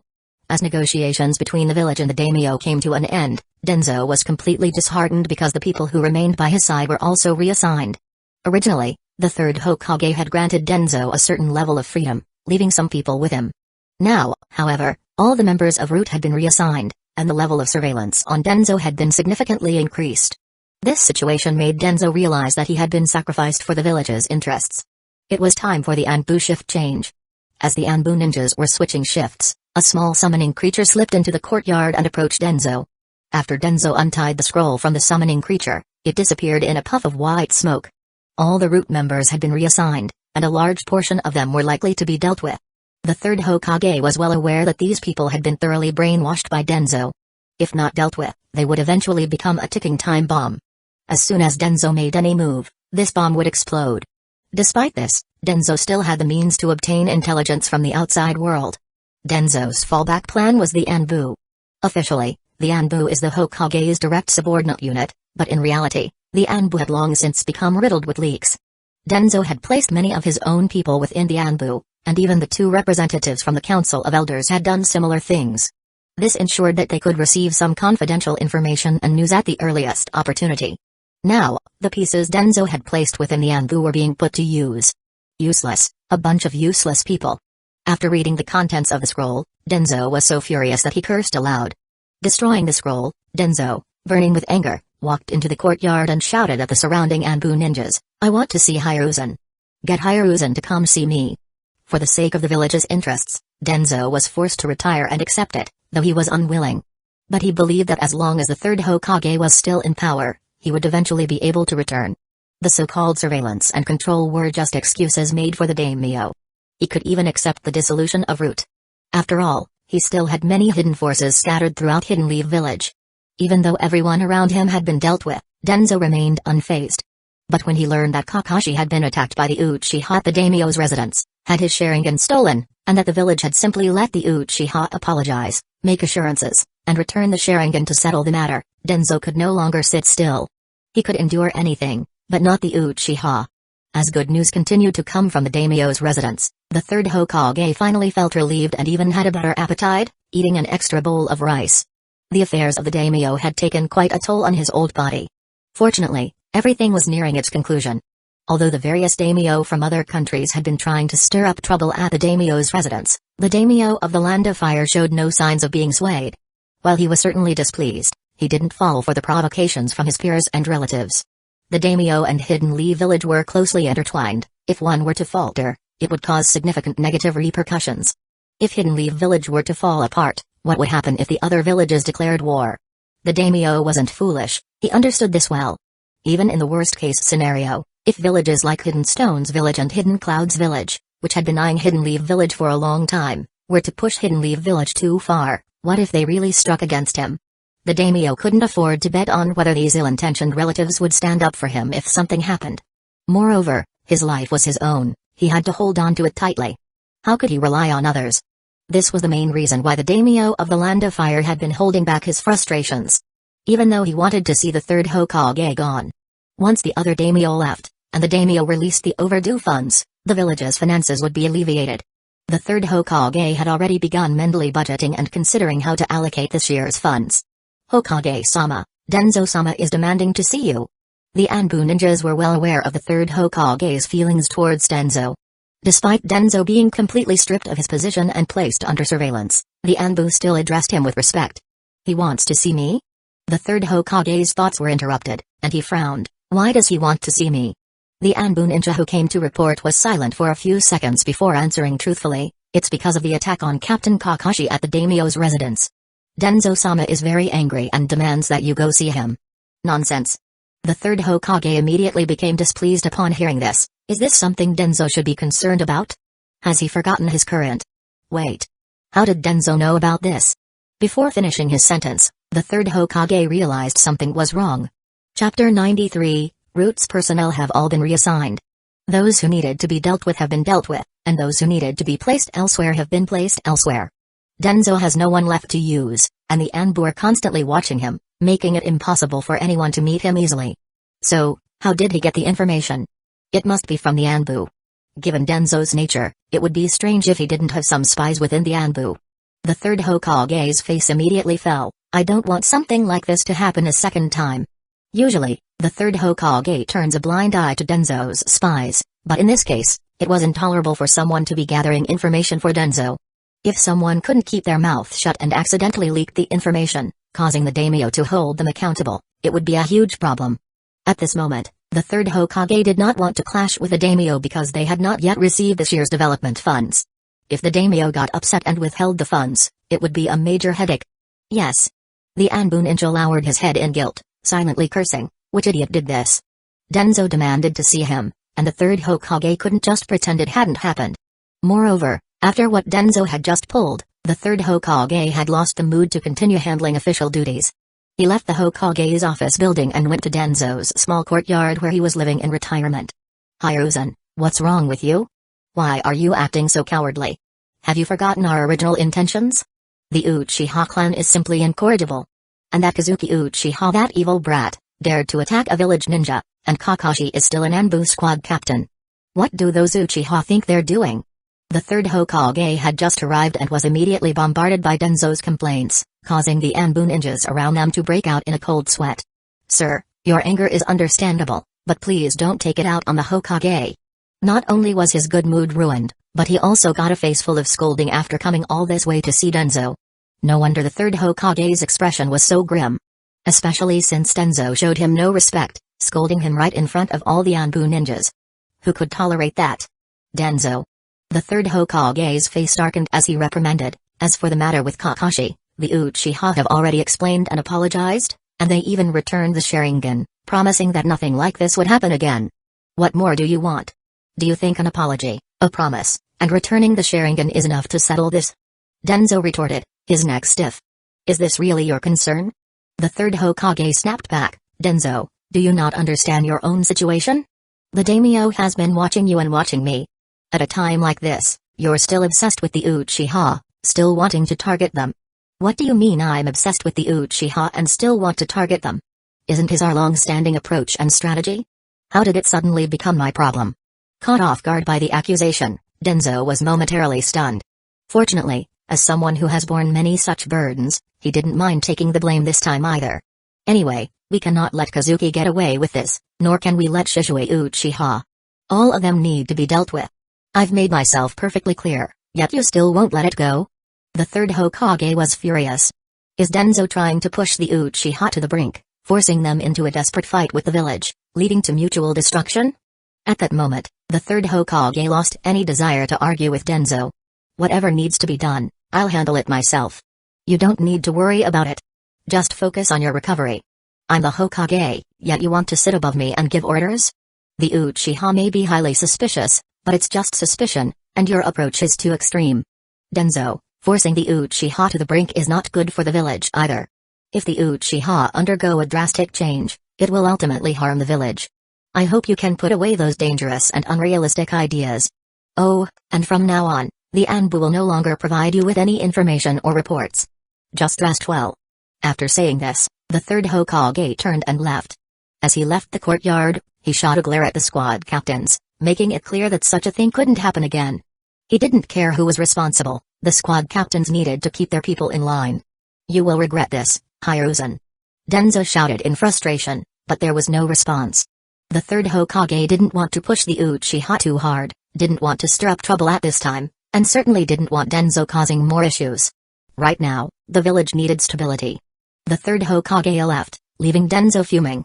The Anbu squad captains responsible for monitoring Denzo were in a foul mood as well. They quickly gathered their subordinates. I don't care who did it, but there will be no next time. You've seen the Hokage's attitude. If some people can't control themselves, don't drag down your comrades and teammates. From today onwards, no one on a mission can act alone. You must operate in pairs, and no one is to leave their partner's sight. Catching the mole? It's pointless. Catching a mole within the Anbu comes at a high cost, so these squad captains could only issue warnings and enforce pair formations to prevent the planted spies from continuing to follow orders and deliver information to Denzo. The Hokage was very displeased with what happened this time, and it couldn't be allowed to happen again. Otherwise, everyone would lose face. Denzo had intended to deliver a critical blow to the Uchiha. Even if he couldn't do that, he at least wanted to cause them some trouble. But who would have thought that instead of finding trouble for the Uchiha, he ended up in a quagmire himself? The most frustrating part was that it was his own doing. At the daimyo's residence, a reasonably well-liked barbecue restaurant had become a favorite spot for Hidden Leaf Village as ninjas. The Uchiha clan members were no exception. After finishing their duties, Ryoichi Uchiha and his teammates headed to the barbecue restaurant to treat themselves. It was dinner time, and the restaurant was packed. Ryoichi and his group were seated in a corner, and as luck would have it, the table next to them was occupied by someone the Uchiha weren't too fond of. Sarutobi Asuma. Asuma looked like he was in a bad mood, sitting with a few companions, eating barbecue, drinking, smoking a cigarette, and lounging around with his legs crossed, exuding a thuggish vibe. Today, instead of relaxing at the palace, the daimyo's group was having a garden banquet, and Asuma happened to be part of the protection detail. What he didn't expect was that a simple guard duty would leave him seething with anger. Chapter 94. The daimyos gathered, enjoying themselves and making merry, but they couldn't help gossiping about the third Hokage's shortcomings. Even though Asuma was often frustrated with his father, hearing others talk like this still made him uneasy. The worst part was that he couldn't do anything about it. If it had been anyone else talking like this, Asuma would have already stepped in to teach them a lesson. But those criticizing the third Hokage were the daimyo of various nations. Not people Asuma could mess with. He was seething with anger but couldn't show it. After his shift ended, Asuma grabbed a few friends and headed to a barbecue restaurant to eat and drink, trying to vent some of his frustration. They hadn't even finished eating when some Uchiha members sat down at the table next to them, very close by. Asuma wasn't just irritated with the third Hokage, he also had a dislike for the Uchiha. Oh, isn't his that arrogant family? Asuma taunted, his words dripping with provocation, which made his friends burst into laughter. Asuma, what do you mean by that? Ryoichi Uchiha, barely holding back his anger, couldn't ignore the obvious insult. I wasn't even talking about you, so why are you getting so worked up? Right, everyone? Asuma smirked and raised his eyebrows, wearing an expression that dared Ryoichi to take a swing, which only made him and his companions more furious. Even though Asuma was a bit of a troublemaker, someone who rubbed many people the wrong way, he was also lucky. He had a father who was the Hokage. This meant that almost no one in Hidden Leaf Village dared to lay a hand on him. Tsunade, who was already in a bad mood on her way to the scene, could only lament that Asuma was smart enough not to provoke her, so she never had the chance to take him down a peg. You. Ryoichi, now red-faced with anger, wanted to argue but couldn't find the words. Oh, look at that. A big family ninja who can't even come up with a good insult. No wonder your Uchiha clan is always targeted. Ha ha ha. The more Ryoichi and his companions held back, the more smug Asuma became. He had already decided to take out the anger he felt today on these people. After all, he didn't believe they would dare to hit him. Kakashi? Just a stuck-up guy. The Uchiha might take a swing at him, but they wouldn't dare hit someone like Asuma, or so he thought. Bastard. As Asuma's words became more outrageous, the furious Ryoichi finally lost his cool and lunged at him. Hey, that's exactly what I've been waiting for. Asuma might be a bit of a rogue, but he knew well the consequences of being the one to strike first against a fellow village member. That's why he had been goading Ryoichi, just waiting for him to take the bait. Ryoichi, young and deeply concerned with his family's honor, fell right into the trap. Easily dodging Ryoichi's punch, Asuma countered with a punch to Ryoichi's ribs. Ryoichi cried out in pain and was sent flying, crashing into several tables and even getting burned by some charcoal, leaving him in a sorry state. Ryoichi. His teammates wanted to help, but Asuma's friends blocked them. The barbecue restaurant quickly descended into chaos. Customers screamed and fled, leaving the restaurant owner on the verge of tears. He didn't dare step in to stop the brawl. The business at the daimyo's residence was wrapping up. Knowing that Kazuki was in charge of the Uchiha, the daimyo representative sent him a hint, expressing their interest in strengthening ties between the Uchiha and the daimyo. Kazuki was still considering whether or not to go ahead with it. The Uchiha could establish connections with the daimyo's residents, but they needed to be careful not to get too close. It was a delicate balance. Captain Kazuki, some of your clan members have gotten into a fight at a barbecue restaurant. We hope you can go and stop it. An Anbu ninja landed in the courtyard and delivered the bad news to Kazuki. The chaos at the barbecue restaurant was impossible for the Anbu to ignore. The troublemakers were from both sides. Uchiha on one, and the third Hokage's son, Asuma, on the other. Neither side was easy to deal with. So they decided to notify the leaders of both parties, Kazuki and Tsunade, and let them handle it. Oh? A fight at a barbecue restaurant? Even the Anbu were involved, so the situation must be serious. Without much thought, Kazuki called into the house. Stop playing around, everyone, come with me. Following Kazuki's lead, the Uchiha gathered and headed to the barbecue restaurant, with Shizue joining them. On the other side, Tsunade, who had been informed, also set out with Shizune. Tsunade was already in a foul mood. This was an embarrassment to Hidden Leaf Village. She wanted to see who dared to cause trouble at this time. As soon as she got the news, Tsunade left with Shizune without even asking who was involved. On the way, they ran into the Uchiha group. Are your Uchiha involved too? One look at the situation, and Tsunade knew the Uchiha were involved. Why else would Kazuki bring so many people? Why is the Uchiha always causing trouble? Are they the first to throw punches? Oh, just some disagreement between a clan member and a village companion that led to a fight. I'm here to take a look. Kazuki responded casually as he walked alongside Tsunade. When they arrived, the barbecue restaurant was already in shambles. The Uchiha members were all lying on the ground, beaten and bruised, struggling even to get up. Especially Ryoichi. His hand and foot were visibly deformed, bones broken, seriously injured. On the other side, Asuma and his group were completely fine, except for their messy clothes. Not good. Seeing Asuma and his friends unscathed while the Uchiha members were lying on the ground, badly injured, Tsunade's heart sank. Damn kid, always causing me trouble. Bastard. Seeing this, the Uchiha members were furious, their eyes practically shooting fire. Even Shizue clenched his fists, glaring at Asuma and his friends. They had fought, lost, and then been beaten. What a disaster. Kazuki shook his head slightly, taking one look at Asuma's group and realizing that Ryoichi and the others had lost fair and square. Shizune. Yes, Lady Tsunade? Treat their injuries. Wait. Kazuki stopped Shizune, and Tsunade raised her hand to rub her forehead. She knew this was going to be tricky. Despite Kazuki's calm expression and demeanor, Tsunade would have preferred if he had shown some emotion. For instance, if he had gotten angry or started yelling. The calmer he was, the worse the explosion would be when it finally came. Kazuki stepped forward and crouched down. Ryoichi, nearly unrecognizable, with blood still trickling from his mouth, mumbled. Captain, I'm sorry, His clan was insulted, he retaliated but lost the fight. Ryoichi was filled with guilt and frustration, but there was nothing more he could have done. So, what happened? Asuma, unfazed, shrugged. What was done was done. At worst, he would get scolded or punished, something he was used to by now. So what if he beat up some Uchiha? He didn't believe they would dare jump him with Tsunade present. It was all because of that bastard, Asuma. Ryoichi growled through gritted teeth. I was with Yakumo and the others, eating at the next table, and this bastard started insulting our clan. I couldn't take it, so I argued with him. He kept pushing it, so I hit him. I see. Now that he knew how it started, the details of the fight weren't necessary. Kazuki slowly stood up and nodded to Shizune. Go ahead, thank you. Well done, kid, well done. Kazuki then started walking toward Asuma. Chapter 95, Tsunade had already left the barbecue restaurant. She didn't want to see the blood, especially since the scene was a bloody mess.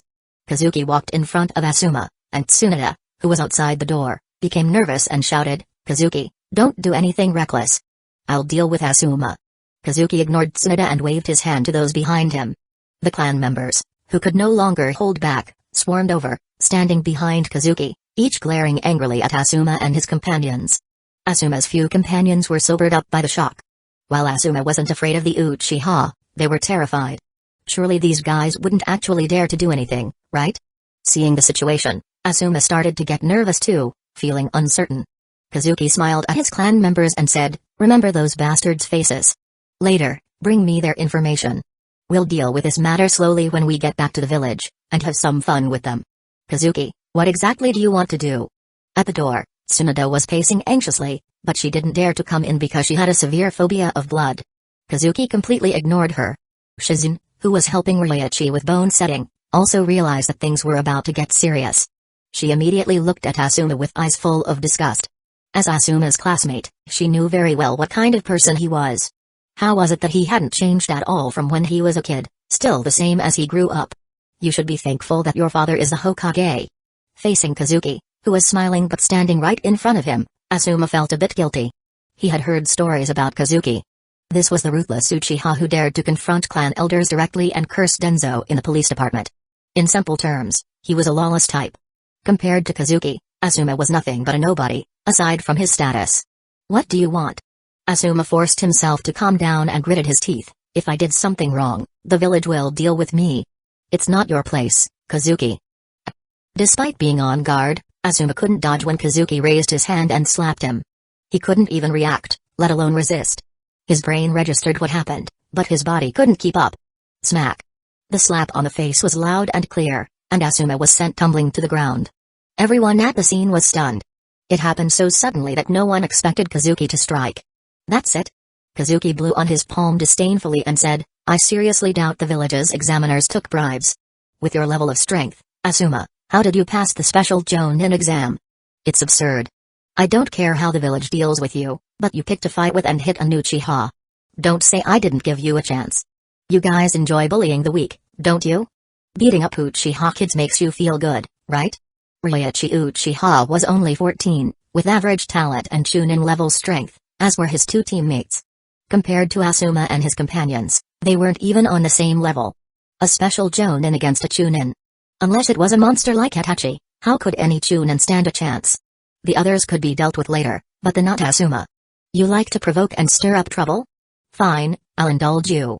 Kazuki casually took off his jacket and threw it to Jiro, flexing his arms. Don't say I'm bullying you. In terms of age, you're 5 years older than me, Asuma. In terms of strength, we're both special Jonin. Don't you find Uchiha unpleasant? Today, I'm giving you a chance to hit me. He even gestured with his hand. Don't make me look down on you, or on the Sarutobi clan. You like to humiliate clans? Well, I can do that too. Shizune, stop him. Tsunade was furious, but Kazuki had taken advantage of her blood phobia, knowing she wouldn't dare to enter. What drove Tsunade crazy was that even if she did enter, it might not make a difference. What kind of special Jonin was this? If Kazuki only had special Jonin level strength, Tsunade would have killed the Jonin examiners. In terms of ninja ranking, Kazuki was indeed only a special Jonin because he hadn't taken the Jonin exam. So, theoretically, he and Asuma were on the same level. You want to stop me? Kazuki activated his Sharingan, staring at Shizune. Shizune, who had just stabilized Ryoichi's injury and raised her hand, shivered when she saw Kazuki's 3 Tomoe Sharingan staring at her, and she instinctively lowered her head. You think you're so great, Kazuki? I hit your Uchiha people. I'm targeting the Uchiha. What can you do about it? Getting up from the ground with a swollen face, Asuma spoke with a slur, his expression twisted. Kazuki's gaze swept over him, and Asuma's eyes met his. Instinctively, he wanted to look away, but his heart pounded uncontrollably. It's over. Why was I so stupid to look into his eyes? Smack. The familiar sound of a slap rang out again. This time, Asuma's other cheek was also imprinted with a palm mark as he was sent tumbling to the ground. Kazuki, with his foot on Asuma's chest, said with little interest, "That's it? Is this the strength of the Sarutobi clan's special jonin? Did you really bribe the examiners to pass the exam? I think the village should investigate the person responsible for your exam." Ha ha ha. The Uchiha people couldn't help but laugh. Even Shizui, who usually had a serious expression, had his mouth twitching. Kazuki was too vicious, constantly dragging the Sarutobi clan into it. He was blackening and humiliating Asuma, implying that he had bribed his way through the special jonin exam. "Kazuki, if you've got the guts, kill me." Ah! Smack. Kazuki bent down and slapped him again with such force that two of Asuma's teeth fell out. "Sorry, I don't take pleasure in killing village comrades, and I, Kazuki Uchiha, disdain killing trash. In my eyes, you're no different from trash, understand Sarutobi clan's trash. You're really disgracing the Sarutobi clan. And to think you're the son of the Hokage. Shameful, utterly shameful." As Kazuki spoke, he kept slapping Asuma across the face. "I won't break your bones, and I won't beat you half to death. I'll just slap you.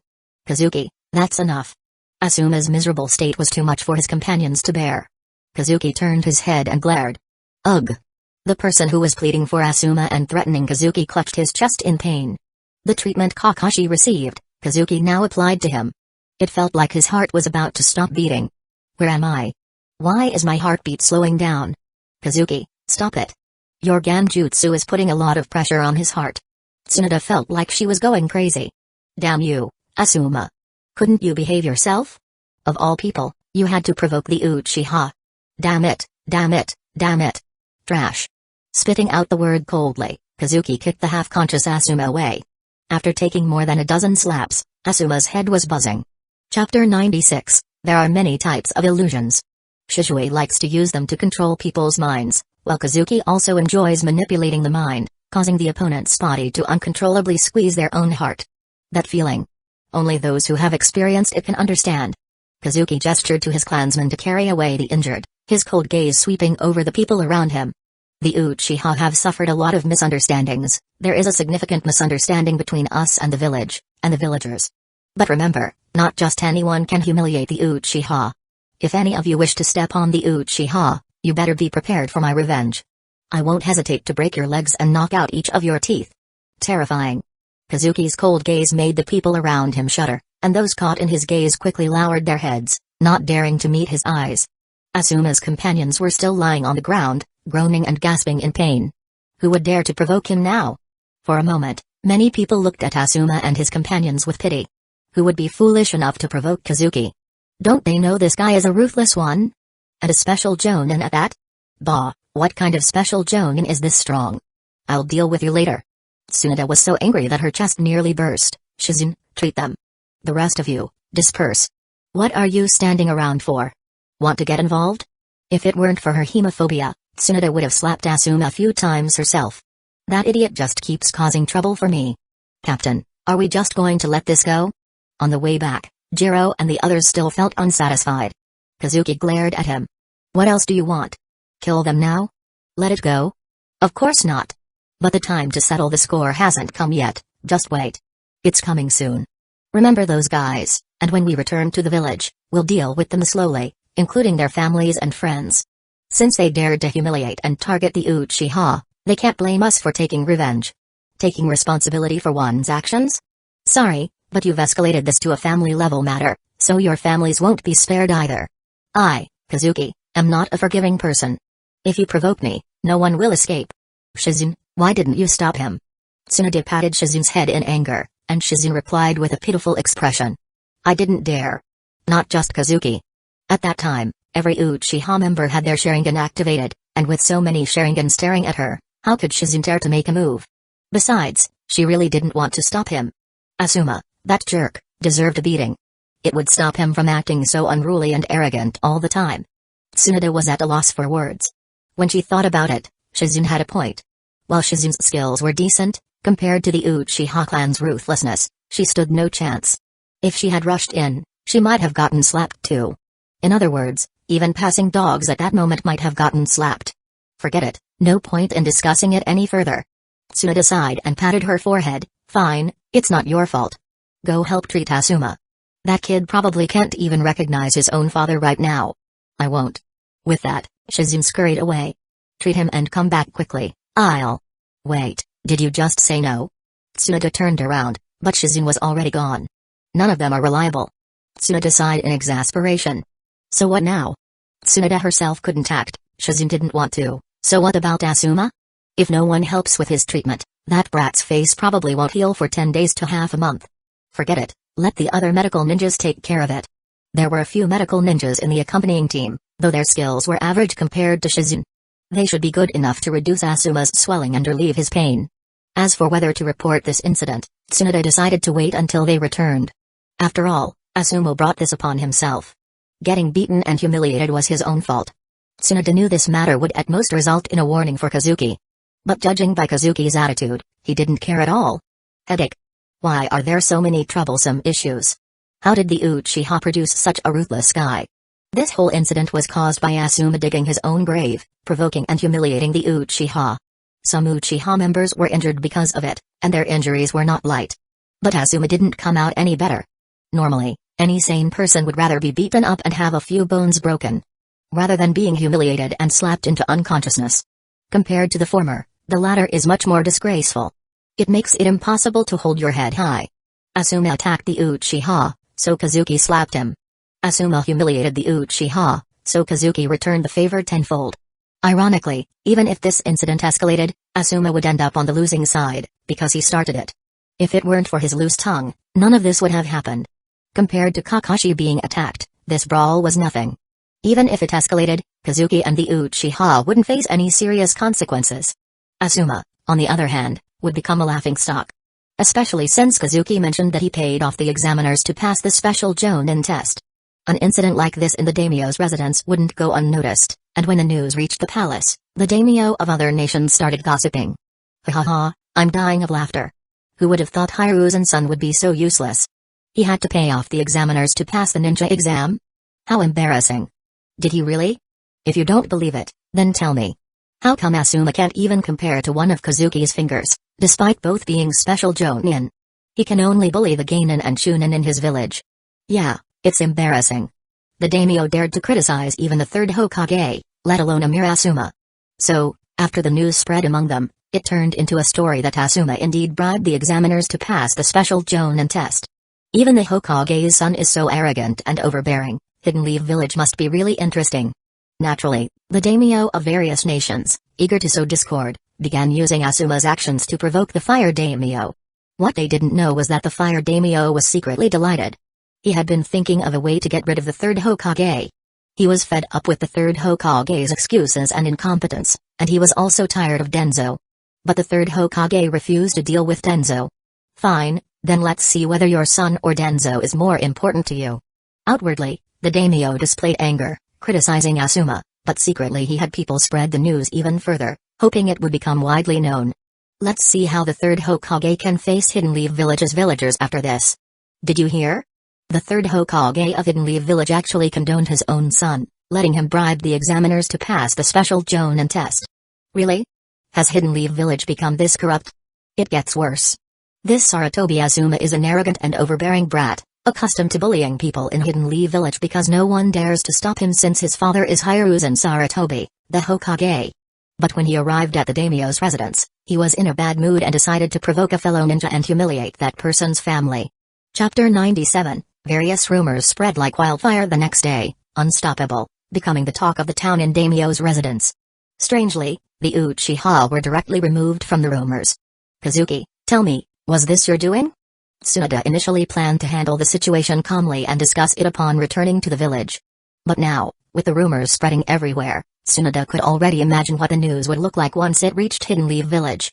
All the rumors seem to be directed at the third Hokage. It has nothing to do with the Uchiha. Tsunade-hime, instead of coming to question me, why not ask the daimyo if this is his doing?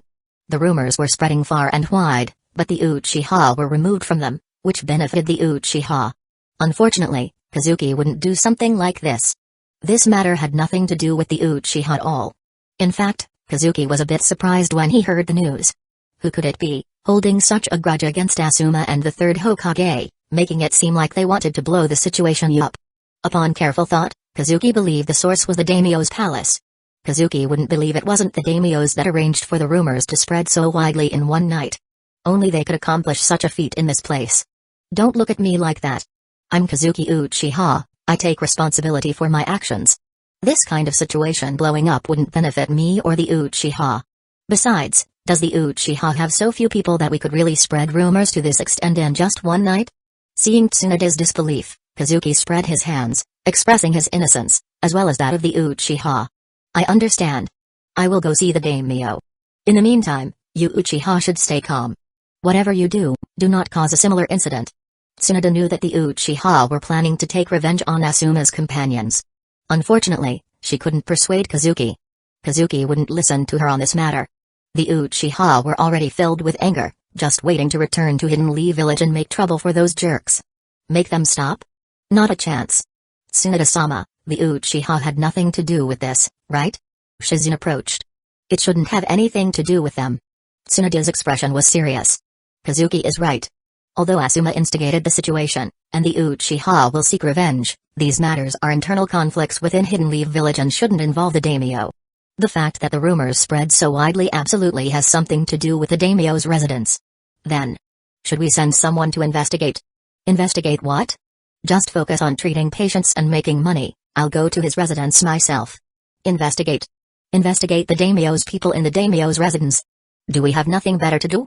Even though the daimyo's people are small fry, once Hidden Leaf Village sends people to investigate, the situation will take on a different tone. Tsunoda had no intention of doing something so thankless. If they accidentally dug too deep and implicated the daimyo, and the daimyo noticed, things could get messy. Who knows what it might escalate into? It could even turn into a situation where Hidden Leaf Village is seen as monitoring or investigating the daimyo. Even though she knew it would be a wasted trip, Tsunoda still had to go.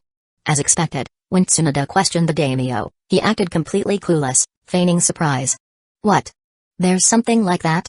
This shouldn't have happened. Asuma lacks proper discipline. Well, that was a pointless inquiry. The daimyo was playing dumb, but unfortunately, his acting skills weren't very convincing. It was definitely the daimyo's doing. As for why he did it, Tsunoda couldn't figure it out, nor did she have any intention of digging deeper. Continuing to question him would be like Tsunoda accusing the daimyo directly. If the daimyo became embarrassed and lashed out, Tsunoda didn't want to see that kind of outcome, so she decided to let the third Hokage deal with the headache instead. Initially, she didn't want to report this, but now, she had no choice. After leaving the palace, Tsunoda immediately sent someone to relay the news back to the village, warning the third Hokage to prepare himself mentally. His son, with the daimyo's help, had delivered a major surprise. The third Hokage might react strongly, but when compared to Asuma, Tsunoda thought her teacher had a stronger capacity for endurance. After all, he had weathered many storms, unlike Asuma, who had fainted out of sheer anger. His mental resilience was quite lacking. For the past few days, the third Hokage had been eating well, sleeping well, and was even more energized while handling affairs. When the scroll Tsunoda had sent was delivered to the Hokage's office, the third Hokage initially thought it was more good news from the daimyo's residence. But when he opened the scroll and glanced at it, it felt like his head had been struck several times with a hammer, leaving him in disarray. Inside the scroll, Tsunoda described the incident where Asuma caused trouble and also mentioned Kazuki Uchiha's involvement. The overall process was summarized briefly, with nothing significant left out. How could this happen?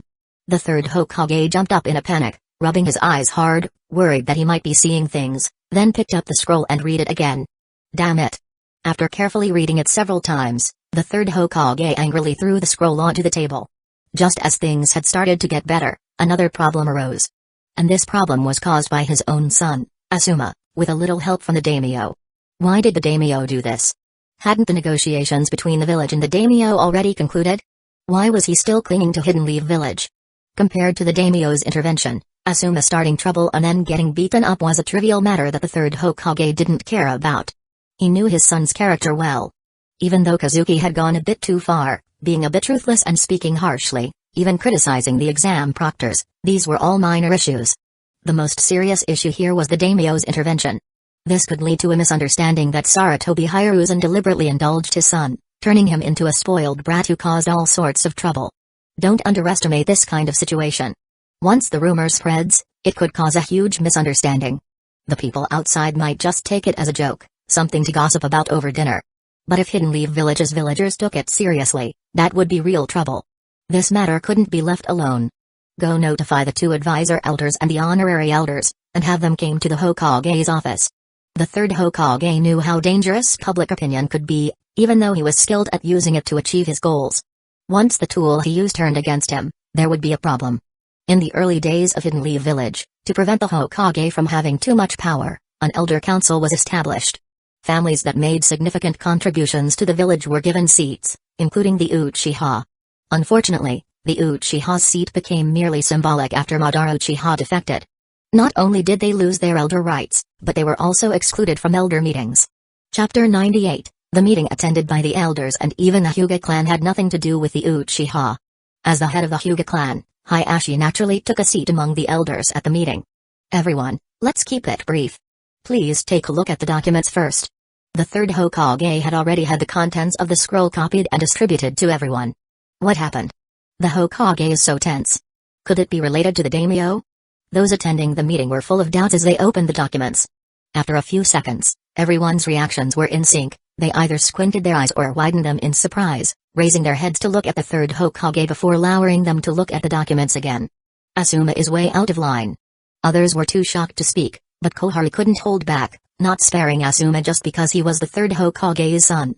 How could he do something like that in the daimyo's office?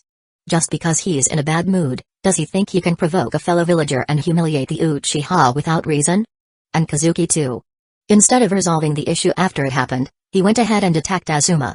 And look at this, claiming that Asuma bribed the proctors? The more Koharu spoke, the angrier she got. She even scolded the proctors, who were the ones that proctored Asuma's exam back then. Everyone was speechless. Did Asuma really pass the exam through bribery? The 3rd Hokage's face darkened as he coughed and said, there was no problem with Asuma's exam. Although the child has many bad habits, he passed the special Jonin exam through his own strength. The proctors might have gone easy on him, but bribery was absolutely out of the question. However, even among special Jonin, there are significant differences in strength. Against someone like Kazuki, Asuma stood no chance but to get beaten. Is this the proctor's fault? Koharu, furious, threw the document on the table and accused, Hiruzen, I warned you long ago that Asuma's unruly behavior would cause trouble sooner or later, and now look, it has. Yes, Hiruzen,